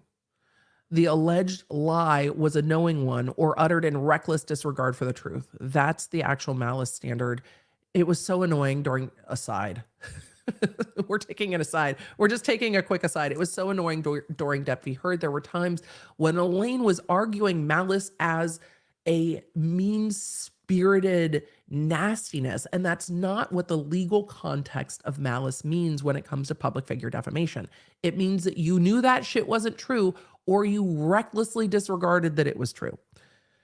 It goes on to say, furthermore, journalistic outlets have qualified privilege against claims of defamation if they publish fair and accurate reports of public records. This is part of what came up in the Toddy Westbrook case. Was there fair and accurate reporting of public records? Public records being things like court documents.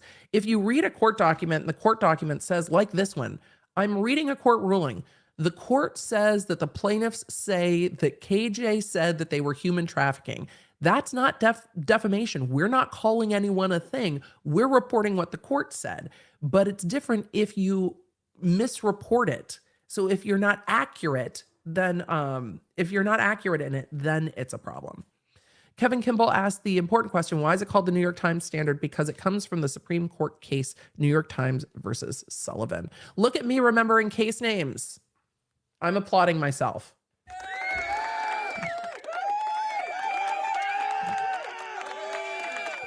Thank you. Thank you. Thank you so much.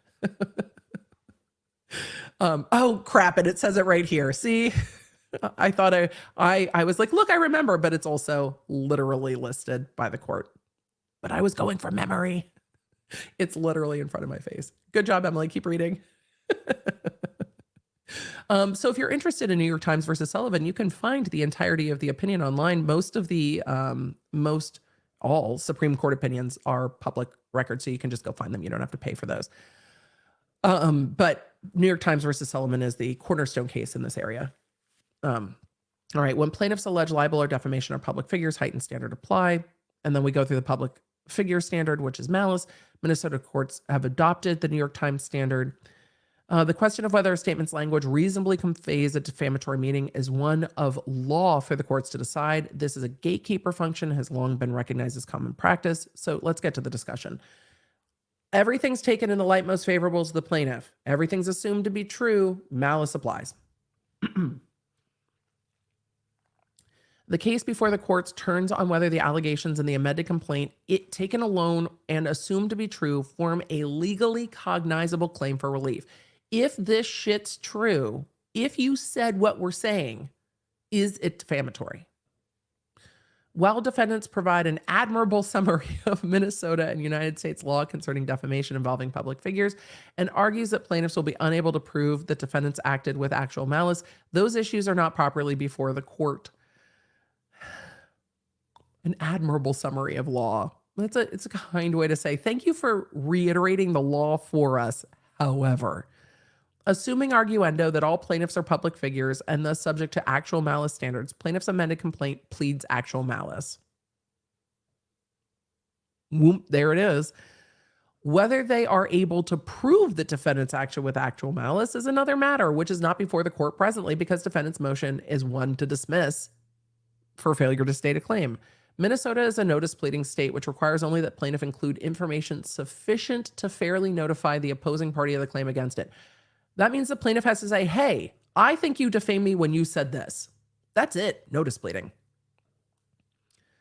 In their complaints, plaintiffs set out in great detail the statements, dates, web links, and other quotes from defendants, or apparently summaries of posts contained in a table stretching from page 4 to 12 in at least two of the entities in the table dated April 1st, 2022 and April 2nd, 2022, and located on pages 10 and 11 respectively. Plaintiffs appear to quote verbatim defendant making public statements on social media accusing plaintiffs of engaging in human trafficking. The court's like, this isn't going to fly. Yeah, it's not going to fly. It's not going to fly. Accusation of crimes are not going to fly. The court says exercising its gatekeeper function, the court finds that at least those statements convey a meaning which is reasonably defamatory. Yes, under defamation per se. Accordingly, because plaintiffs have properly alleged facts that if proven at trial would entitle them to relief, and with the parties apparently in agreement that the claim of defamation is dispositive to the other counts in the amended complaint, defendant's motion to dismiss must be denied. So that was denied on, let's see, August 24th, 2022. So under the rules of the court, you don't have to answer the lawsuit until you get through the early litigation, the pre-answer litigation. So with this, you've got a motion to dismiss. The motion to dismiss is denied. The case now moves forward to the answer stage, into discovery, et cetera, et cetera. That is the posture of the case with this new motion, which is a motion for a default judgment. What I will say as we get into default judgments is default judgments are not highly favored by the court, but we have seen default judgments in cases like the Alex Jones cases where the court was just like, no, Here's a default judgment. A default judgment means that the party has been found in default and therefore loses. You're responsible for everything in this complaint. Default judgment for plaintiff. So the court can say, we're granting a default judgment for plaintiff. The only item remaining is how much is owed, which is what we're seeing in the Alex Jones case. These trials are really over what's owed because the court's already entered default judgments finding the defamation occurred. But it is not favored by the courts to do so. This is a motion for default judgment. I'm going to show you the... Let's go. I'm going to show you the docket in this case because this is set for hearing in November. So this item is up for hearing November 21st. I'm pulling up the docket. This is the docket. This is 7M versus People. Motion on hearing November 21st. Default hearing November 21st. So this motion that we are going to go over is set for hearing. This has not been entered yet. This has not happened yet. This is just a motion for default judgment. Goose asked a great question. Thank you, Goose. Why don't courts favor default judgments? They would rather have the disputes litigated. Parties should litigate, but default judgments can be appropriate where somebody does not do what they're supposed to do. And we're going to go through this right now and see what they're alleging happened. Generally, that when there's a mistake, the court's not going to just enter a default judgment. And even if default judgments are entered, they can be set aside. Now, the court might not be thrilled with this because the party has already come into the litigation.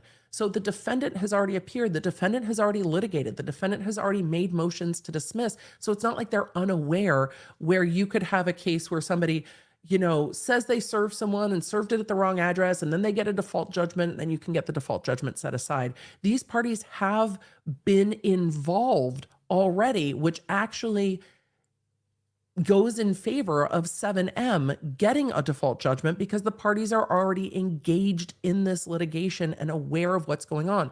The parties know that the court denied the motion to dismiss, and an answer is therefore required within, I think it's 14 days. We're going to go through it in this motion.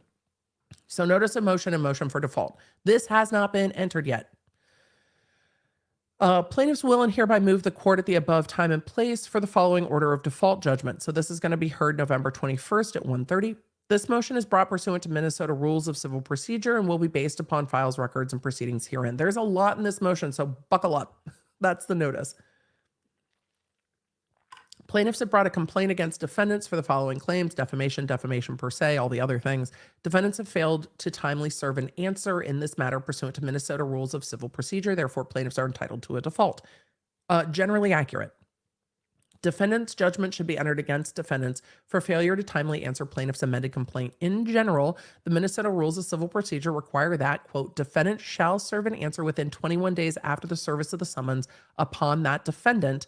However, a service of motion alters this period of time. If the court denies a motion, the responsive pleading shall be served within 14 days after service of the notice of the court's action. So 14 days after service of the order that we just went over on, where is it? On the motion to dismiss. So the timing is 14 days after service of that notice. So let's see when they served. I mean, that was August 25th. This is November 30th. So it's got a little extra time. Notice of filing of order. This is August 25th. Order denying motion, notice of filing of order. So notice of filing the order was August 25th from the court. So yeah. So 14 days after that. Let's see. Therefore, if a party serves a motion to dismiss, that motion will temporarily toll the time to respond to the complaint. However, if the motion to dismiss is denied, then the defendant has 14 days after they receive service of a denial to answer, to serve an answer on the plaintiff. Such failure is grounds for a default judgment. When a party against whom a judgment for affirmative relief is sought has failed to plead or otherwise defend within the time allowed, therefore, by the rules or by the statute, that fact is made to appear by affidavit, judgment and default shall be entered. So the law favors in the wording of this statute and statute. The law favors a default. Whether the court will favor a default is a different thing. But again, this is different than a circumstance where a party has not appeared yet. In tomorrow's podcast, I talk about the insurance litigation going on still with Amber Heard and the fact that she has not appeared in the court yet. Her attorneys have not appeared. It does not seem she's been served yet. She has not appeared in court at all. These attorneys have appeared in court. They have argued motions. They served motions, and they have been engaged in litigation and seemingly talking to the other side. So with that, their argument is judgment should be entered in favor of plaintiffs against defendants, as defendants have failed to answer this lawsuit pursuant to Minnesota rules of civil procedure. And based on the docket, it seems that that's true. I mean, even when we refresh this docket, oh no, now I have to research. Darn it. I was trying to refresh. Let me pull that back up real quick.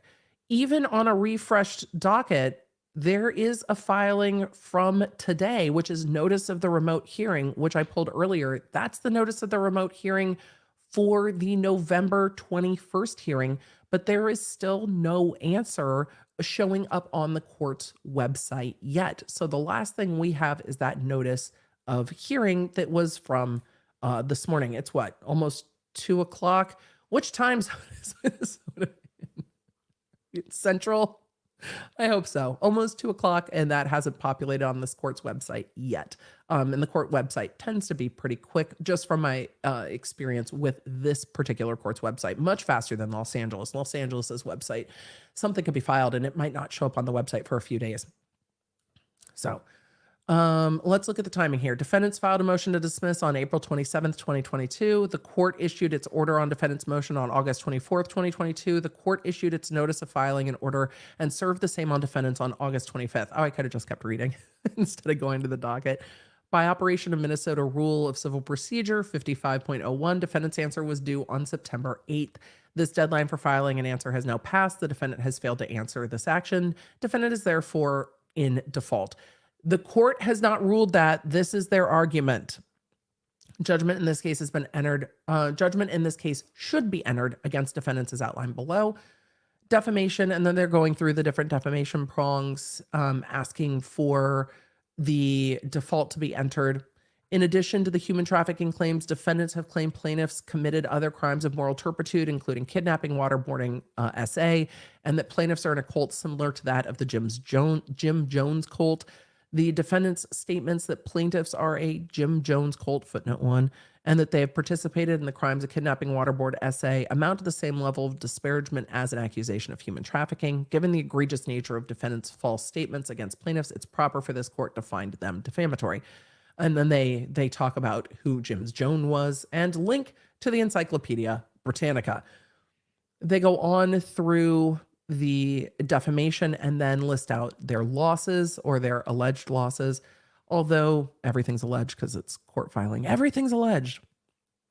Although exact damages for future losses as a result of the harm defendants have caused are incalculable, well, you're going to have to calculate them. It's a defamation claim. You have to calculate damages. Using the losses sustained in the 5 months since defendants began making the false statements, plaintiffs estimate their losses as follows. 2022, 7M Films, Inc., $287,000. James Derrick, $266,000. Miranda Derrick, $276,000. Future losses. They're alleging $8.4 million as to James Derrick, $9.8 million as to Miranda Derrick, $10.5 million. Plaintiffs have also suffered lost expansion opportunities based on the cancellation of contracts with multi-billion-dollar franchises. Plaintiffs estimate the lost value of these opportunities to be at least $10 million. Again, damages like this can be difficult to prove. These are large numbers that they're throwing out. Even if a default is entered, the court's not just going to be like, here's $10 million. It's going to have to go through probably a factual hearings with regard to damages, actual damages, future damages. But it could also, if a default is answered. It could go to a trial like we're seeing in the Alex Jones case, a trial to determine the amount of damages. Plaintiffs, let's see, they suffered at least 10 million as a result of defendants' defamatory statements. Plaintiffs' damage calculation for past and future losses is 39,665,269. It's a very large number. Proving that is going to be something different. In Minnesota, the recovery of attorney's fees is allowable if authorized by contract or statute, or if a party acts in bad faith, so they're arguing for attorney's fees. Then they're going through defamation per se, which you don't have to prove damages on. I think defamation per se is one of their strongest causes of action. Tortious interference of contract is when you're interfering literally, tortiously, not properly in someone else's business. Then they go through the IIED claims and the other causes of action. If you want to see me go through the causes of action, I go through the complaint, amended complaint in other content. Let's see. Injunctive relief, conclusion. Plaintiffs set forth a valid legal complaint in this matter, which actually has been determined by the court because the court said it was a valid legal complaint because they denied the motion to dismiss. Defendants have failed to timely serve an answer pursuant to the Minnesota rules in this lawsuit. Plaintiffs have properly set forth proof of the damages in this matter, which supports the relief requested in the complaint. Therefore, judgment should be entered in favor of plaintiffs against defendants, as outlined in the proposed order. The proposed order is attached. I just don't know what order these are in. So we're going to go through the affidavits and then the proposed order. This affidavit is what's attached. Exhibit A is a copy of the amended summons. Exhibit B is a copy of process server's affidavit that the complaint was served. Exhibit C is a correct copy of comments to a post by defendant on August 23rd, 2022. Social media post, and these are a lot of social media posts attached. So these are true and correct copies of emails between attorneys. Let's see, true and correct copy of the case, which they are arguing under. Some more cases, social media posts from April. Exhibit Q is a true and correct copy of defendant KJ's social media post in which defendant expresses, quote, "Let's go, discovery is about to get real," fire emoji. I'm disappointed that the fire emoji is not in the pleading. Our last pleading that had all the emojis in it was so good. I love a pleading with accurate emojis, but I like that they quoted it without the fire emoji. But those are all attached. So let's go through the exhibits real quick. We love an exhibit. Don't we love an exhibit? This is the complaint. I'm going to save you all the scroll. Hold on. And just go to the attached social media posts. Because again, this is actually, we'll just do the scroll. We'll do the scroll small. This is the complaint with the veritable chart, of what they say are defamatory statements. I think they were probably inspired by the Toddy Westbrook case because the way Toddy's attorney Saltz listed that out was so good. It was that complaint, the Toddy Westbrook complaint, is a very good example of how to lay forth a social media defamation complaint. I think this was probably inspired by that. Look, emoji. It's just, oh, social media. All right, this is still the complaint. We're scrolling. Let's see. This is all within the body of the complaint. I was looking for the attachments. All right. Exhibit B is the process server. Let's see. This is a screenshot. Seems to be Facebook. This is Exhibit C. 4 of the dancers that previously had their management listed as 7M have changed their bios to new managers or are now representing themselves. And this goes through that. In a recent vlog from last week on Isaiah Shin's YouTube channel, the 7M group went to Universal Studios. The once huge crew was no longer. Okay. Something is going on. It appears the group of the dancers are out. Kylie Douglas said on Instagram Live last night she's not a part of 7M any longer. Heart emoji. And then comments. Oh, so the comments are part of it. So this is comments to all of this. I don't know who this person is. Concrete cap. I don't what y'all. What does cap mean? Did you just unblock me? Just to say cap. What? Y'all, I'm old. Somebody translate cap for me. Is that a flex? Is it a serve? All right, let's continue on. Let's see. This is going on with the posts about 7M. These are the social media posts that they are using. Let's see. Shin and 7M missed discovery deadline. Most interestingly, many people have reached out to WOACB to share that several of the dancers no longer have 7M listed as their management company. Could some of the dancers be leaving the group? Absent stipulation, any request to extend deadlines to the court must be done by motion. What's funny is that there's two of these, one from each. Cap equals lie. Okay, thank you. Cap, no cap. Truth, not truth. All right, perfect. There's two of these, one from each lawyer, and the response from the court is the same. Both sides asked to extend discovery, and both times there was a response from the court that said any request to extend must be done by motion. So this was from, let's see, this is from whose lawyers is this? Scheduling order was issued on July 18th, which states discovery was to be completed by August 5th. Our office attempted to contact the court via phone and email several times. After the scheduling order was issued, we have not received a call back to discuss.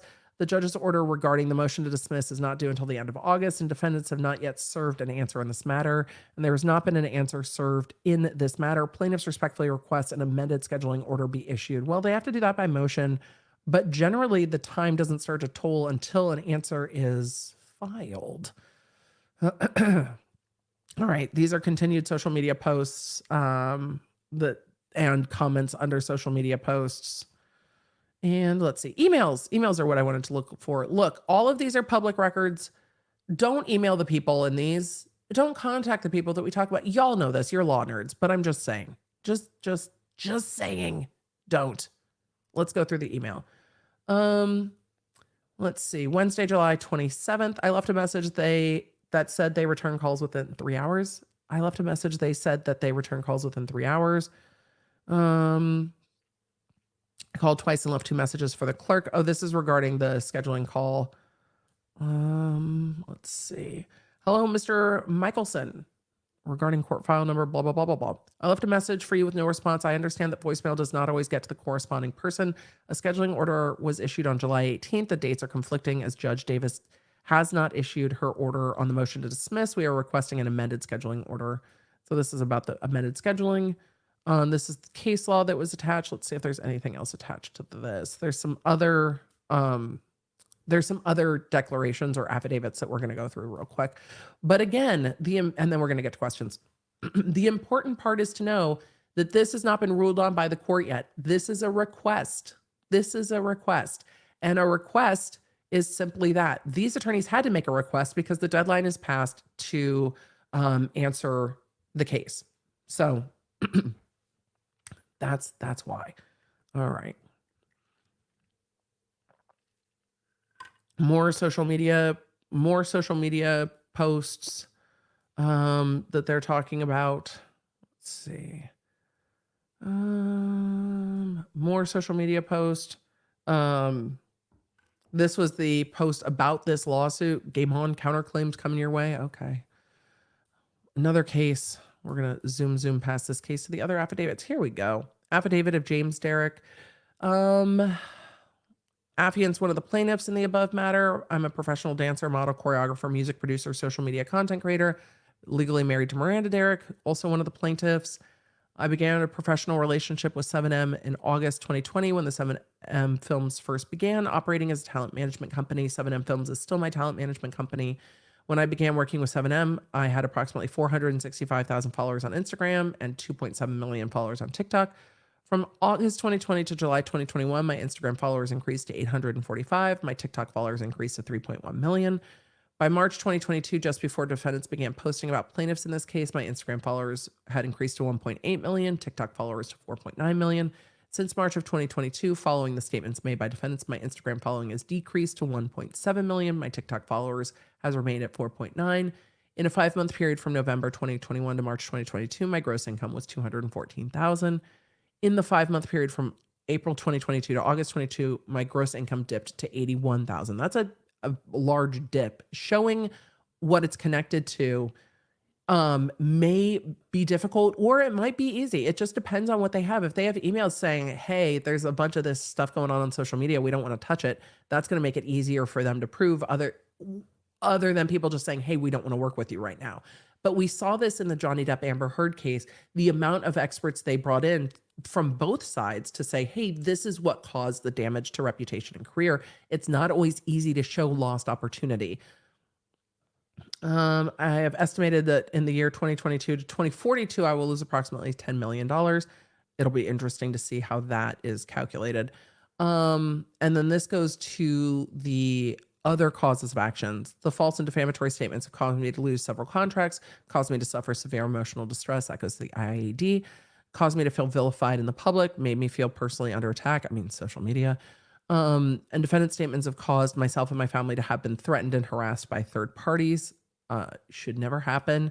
And then this is going through a calculation. Where that calculation comes from, who knows? Because it doesn't really say how they calculated it. Affidavit of Miranda Derrick, professional model, choreographer, singer, social media content creator, legally married to James Derrick. I have not been kidnapped by plaintiff. I have not been lured into a cult by plaintiff. I was not brainwashed by plaintiff to think my family was abusive. I began a professional relationship with plaintiff in February 2021, still talent management company. When began working with 7M, I had approximately 105,000 followers on Instagram, 680 followers on TikTok. From February 2021 to July 2021, Instagram increased to 153, TikTok to 104. By March 2022, before defendants began posting, my Instagram followers were at 1.2 million, TikTok at 721,000. Since March 2022, following the statements made by defendants, Instagram has remained roughly the same. TikTok following is only increased to 952. And then it goes into income statements and losses, and then vilified in public, personally under attack, etc. Let's see. Sent by email. Terminating of a lead agreement. Ah, look. Emails. Didn't we just talk about emails? Excuse me.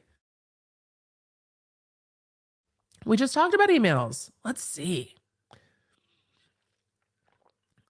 By this letter, we are confirming the termination of your June 1st, 2020 elite agreement with whoever this is with, effective June 9th, 2022.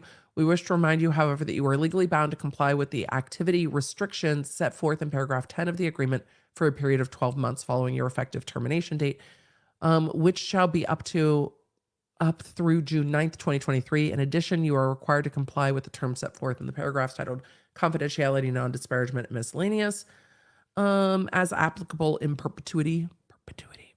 Blank intends to strictly enforce these terms against anyone who violates them. Failure to comply will be met with the liquidated damages. We thank you for having been an elite member.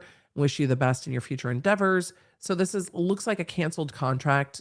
Don't know who the canceled contract is with or why, because it doesn't say who with or why. This is an affidavit of Robert Shin, one of the other plaintiffs, CEO of 7M, started 7M as a talent management company, and then talks about reputation and damages. Again, I don't know how they came up with these numbers. Let's see. Plaintiff 7M Films has calculated how that from 2022 to 2042, it will lose approximately $4.7 million from dancers who have quit working from the company, quit working with the company. Plaintiff 7M has calculated that from 2022 to 2042, it will lose approximately 3.9 due to diminished earning capacity of the dancers who have stayed.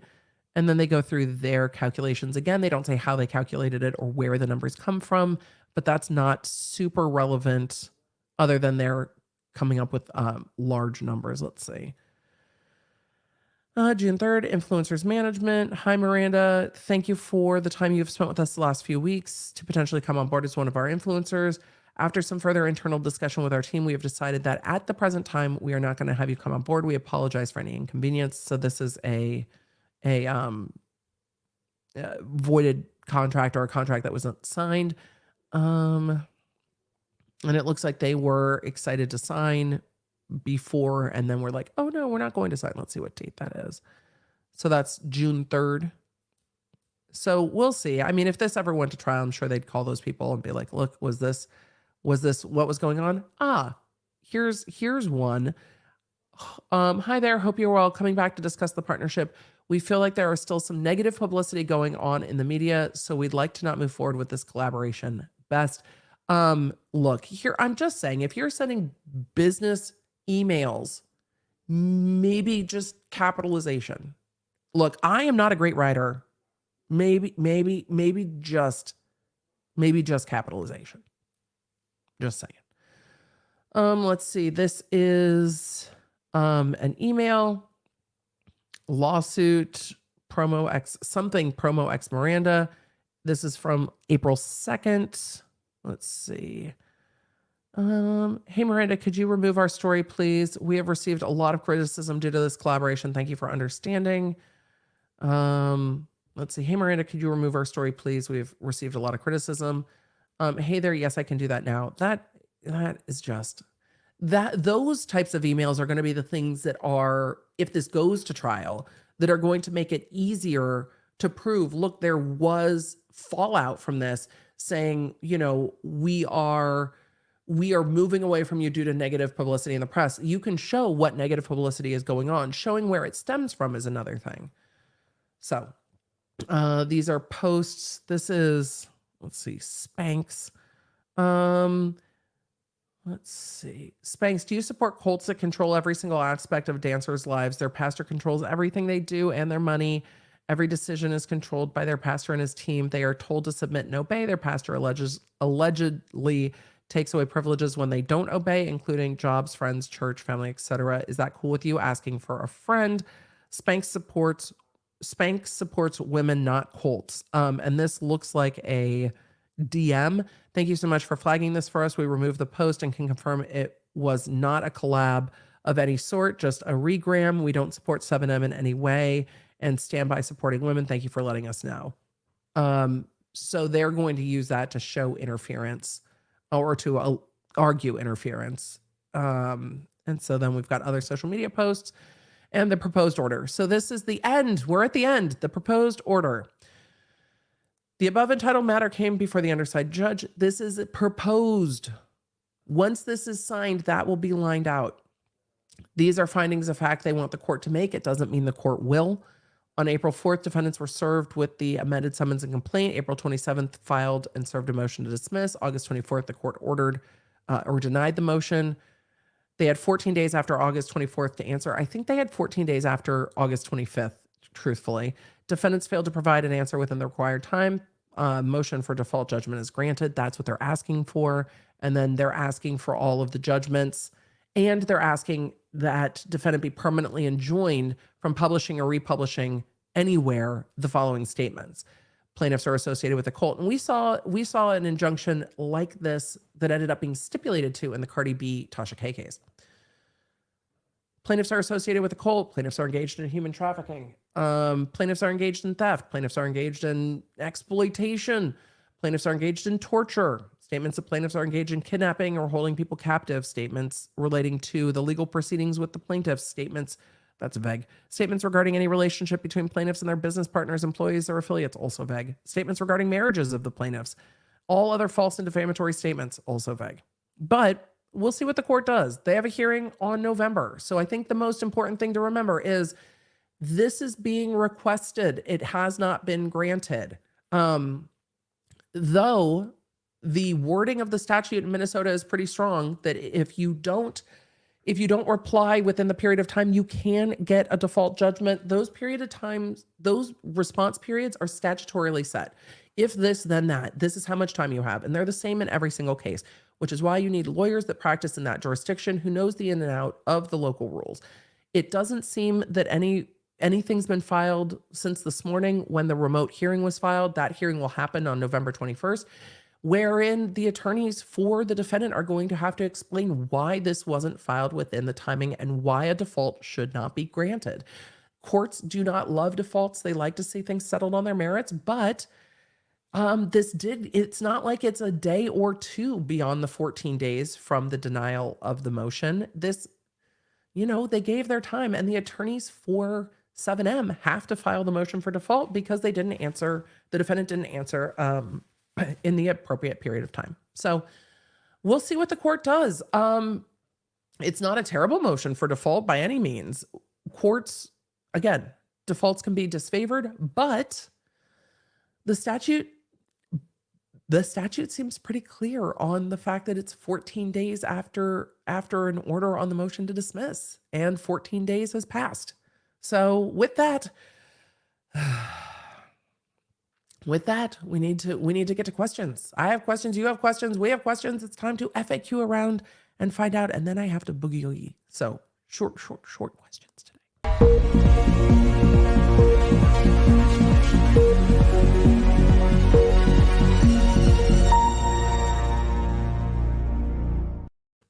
Hogue has said, so you're saying that a twerking Instagram model isn't a certified financial advisor? Shocking, and literally WTF is with the SEC trying to be hip and cool. I love it. I think it's funny. I enjoyed the SEC video.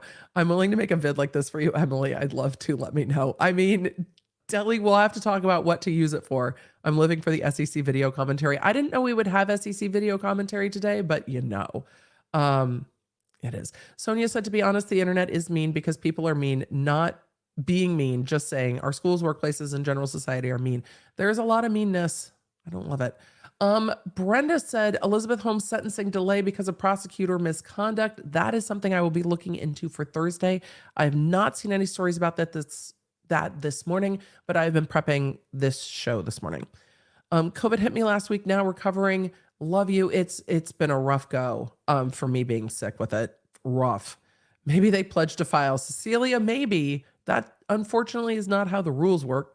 Law Lumber said, California Bar, you have pledged loyalty to Tom Girardi. Joe Mendoza, if lawyers get to keep up with CLE, I wish there was a periodic moral turpitude check-in too, so folks like Tom Girardi could be yeeted more timely. They don't really re-review, but with Tom Girardi, there were so many complaints made, they should have been looking. That's why there's all these internal investigations going on. They should have been looking. Wait, what did I say? Law and Lumber. I don't know what I said. Did I not say Rob? I'm sorry. My brain only has a very limited amount of time. So sorry.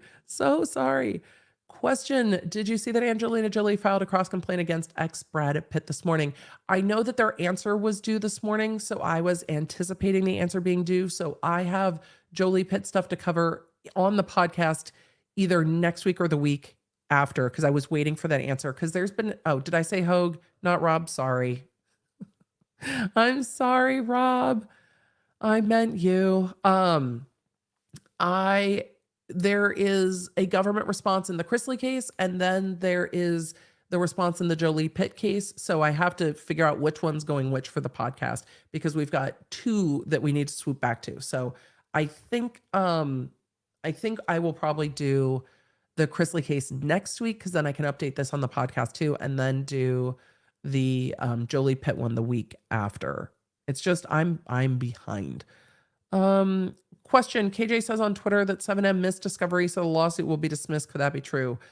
I mean, I don't know what's going on with their discovery disputes. They both sides asked for extensions of time on discovery, and both sides got the same response from the court saying, if you want discovery extended, you need to file a motion to extend discovery.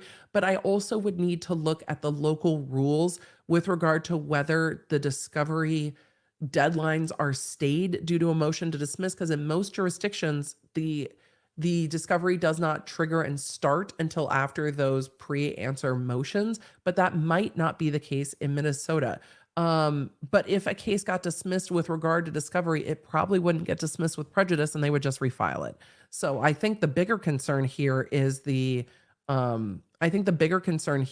this motion for default. But if discovery is not been complied with, the court might just reset deadlines and be like, you're not getting a default. You're not getting a dismissal.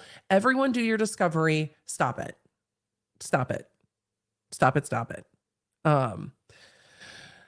So question. Wait, that's not the right question.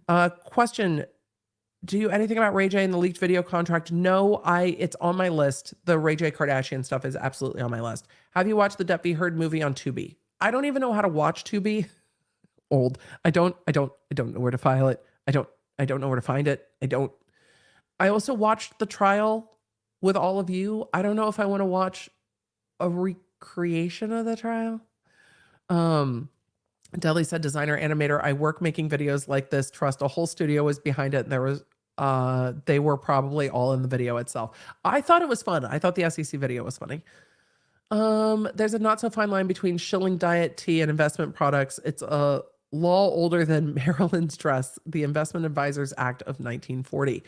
Yeah, I mean, there is a difference between like flat tummy tea and crypto, for sure. Barney Cat said, happy bar results season. Oh, in California, they come out in November, but I guess in other states, they come out sooner. 'Tis the season. I know there's a few other law nerds waiting. New York State is end of the month, beginning of November. Let's do this. To all of you waiting, try not to think about it until the day it is there. Replay crew, could Kim K sue Kris Jenner as her business manager for making that ad deal bad business practice? I mean, practically, would she know? And who advised her on it? And was it the manager that negotiated the deal or was it lawyers? I don't know. It depends. Question, why is Yeeted Spears still fighting Discovery? Yeeted Spears is still fighting everything. Why? I don't know. I don't know what motivates Yeeted to do anything, but it's all of it has to get turned over. Brandis Bedazzled, question, Brad Pitt's new skincare is from his winery. If it's not his, how can he do that? I have not seen a Brad Pitt skincare. Y'all, what is happening on the internet in the last like week and a half? I have not seen a Brad Pitt skincare, but he is a 50% owner of the winery. So this might have been in the works before all of this happened. So it might get looped into the suit. CC Suarez, hello. Question, do you know anything about this documentary Netflix streamer deal JK has allegedly gotten regarding 7M? I don't know what JK means. But no, I don't know anything about a documentary Netflix streamer deal regarding 7M. Do I think there will be something? I mean, I don't know. Is the story that big that somebody would want to do a documentary on it? Maybe. Question, did you see the update on the Bridgerton musical lawsuit? I saw that there was one. I don't remember what it is. Has your hubby watched Princess Bride yet? No. Did your family watch your episode of Lawyers and Dragons? Also no. I don't think my family watches most of my content. And no, we have not seen it yet, though we need to. I've been tired, and I rewatched The Crown, and I was watching Schitt's Creek, and then they took Schitt's Creek off of Netflix and put it back on Hulu, and now I'm annoyed. Catnip tip, but more importantly, feel better. Thank you. We're working on it. Mama Tree said, happy new first grandchild born on Sunday. Congratulations to your new grandbaby boy. That's very exciting. I think I need to go look at the Bridgerton lawsuit. I will update it on Thursday. CC Suarez, don't worry about it. Sorry, JK met KJ. I'm dyslexic too, which is why I was like, okay, I need to flip it around. But no, whatever we said before, I think it was transposed too. So we're there, but we will see what happens. I think the letters were transposed. Me too. That's why I untranspose them. Question, if Nicki Minaj follows through with her lawsuit against YouTuber Nosy, is it Nosy Hose? Will you cover it? It's kind of similar to the Cardi B Tasha K case. I'll absolutely take a look. I mean, we cover a lot of celebrity defamation cases for sure. It's a ridiculously overpriced skincare too. It's like $300 USD for a bottle of Brad Pitt skincare. Made from the grape's waste. Interesting. Don't worry, Brad Pitt skincare isn't impressive and insanely overpriced. You missed nothing. I didn't even know that was happening. Celebrity skincare has gotten out of hand. Brad Pitt skincare is a thing that I'm ignoring. I mean, I didn't know that was happening. I'll go look and see. Kimberly said, hot take, Johnny and Amber movie is a mess. A lot of important moments are taken out of it. Well, that's not helpful. We watched the trial. I mean, I don't know. Popcorn Planet did a live stream. I'm not surprised by that. I'll go take a look. My diploma for my master's degree in O&G law finally arrived today. Congratulations. Congratulations. Question on page 8, middle paragraph on plaintiff's memorandum of law. It mentions criminal defamation. Can KJ be charged criminally for her actions against 7M? I think I would have to go look at exactly what they said, but when they're talking about defamation per se is normally allegations of criminal conduct, not criminal defamation.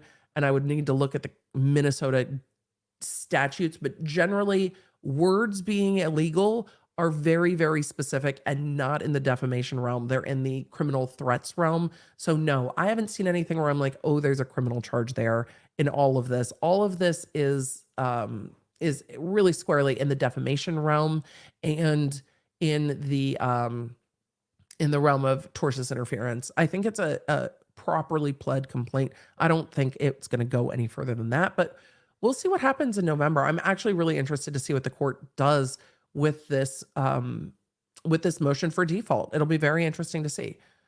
So, Erica, if there are any lawsuits out of the Try Guys drama, would you cover them? I don't know.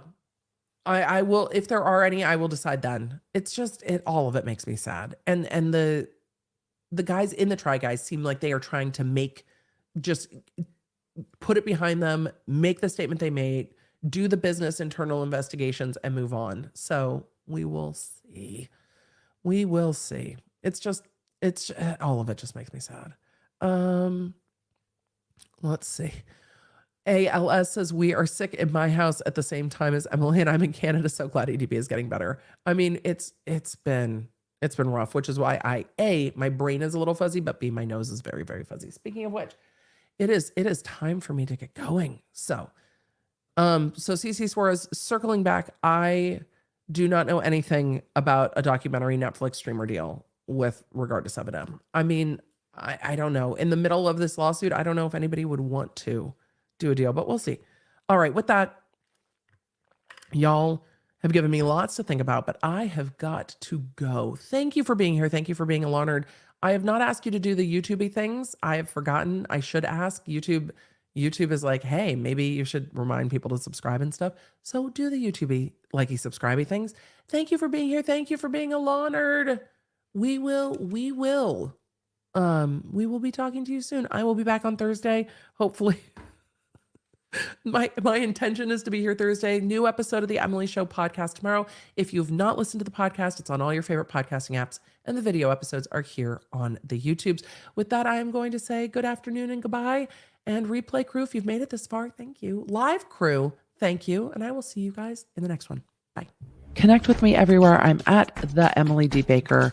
If you guys want to join the text, just text Emily.com.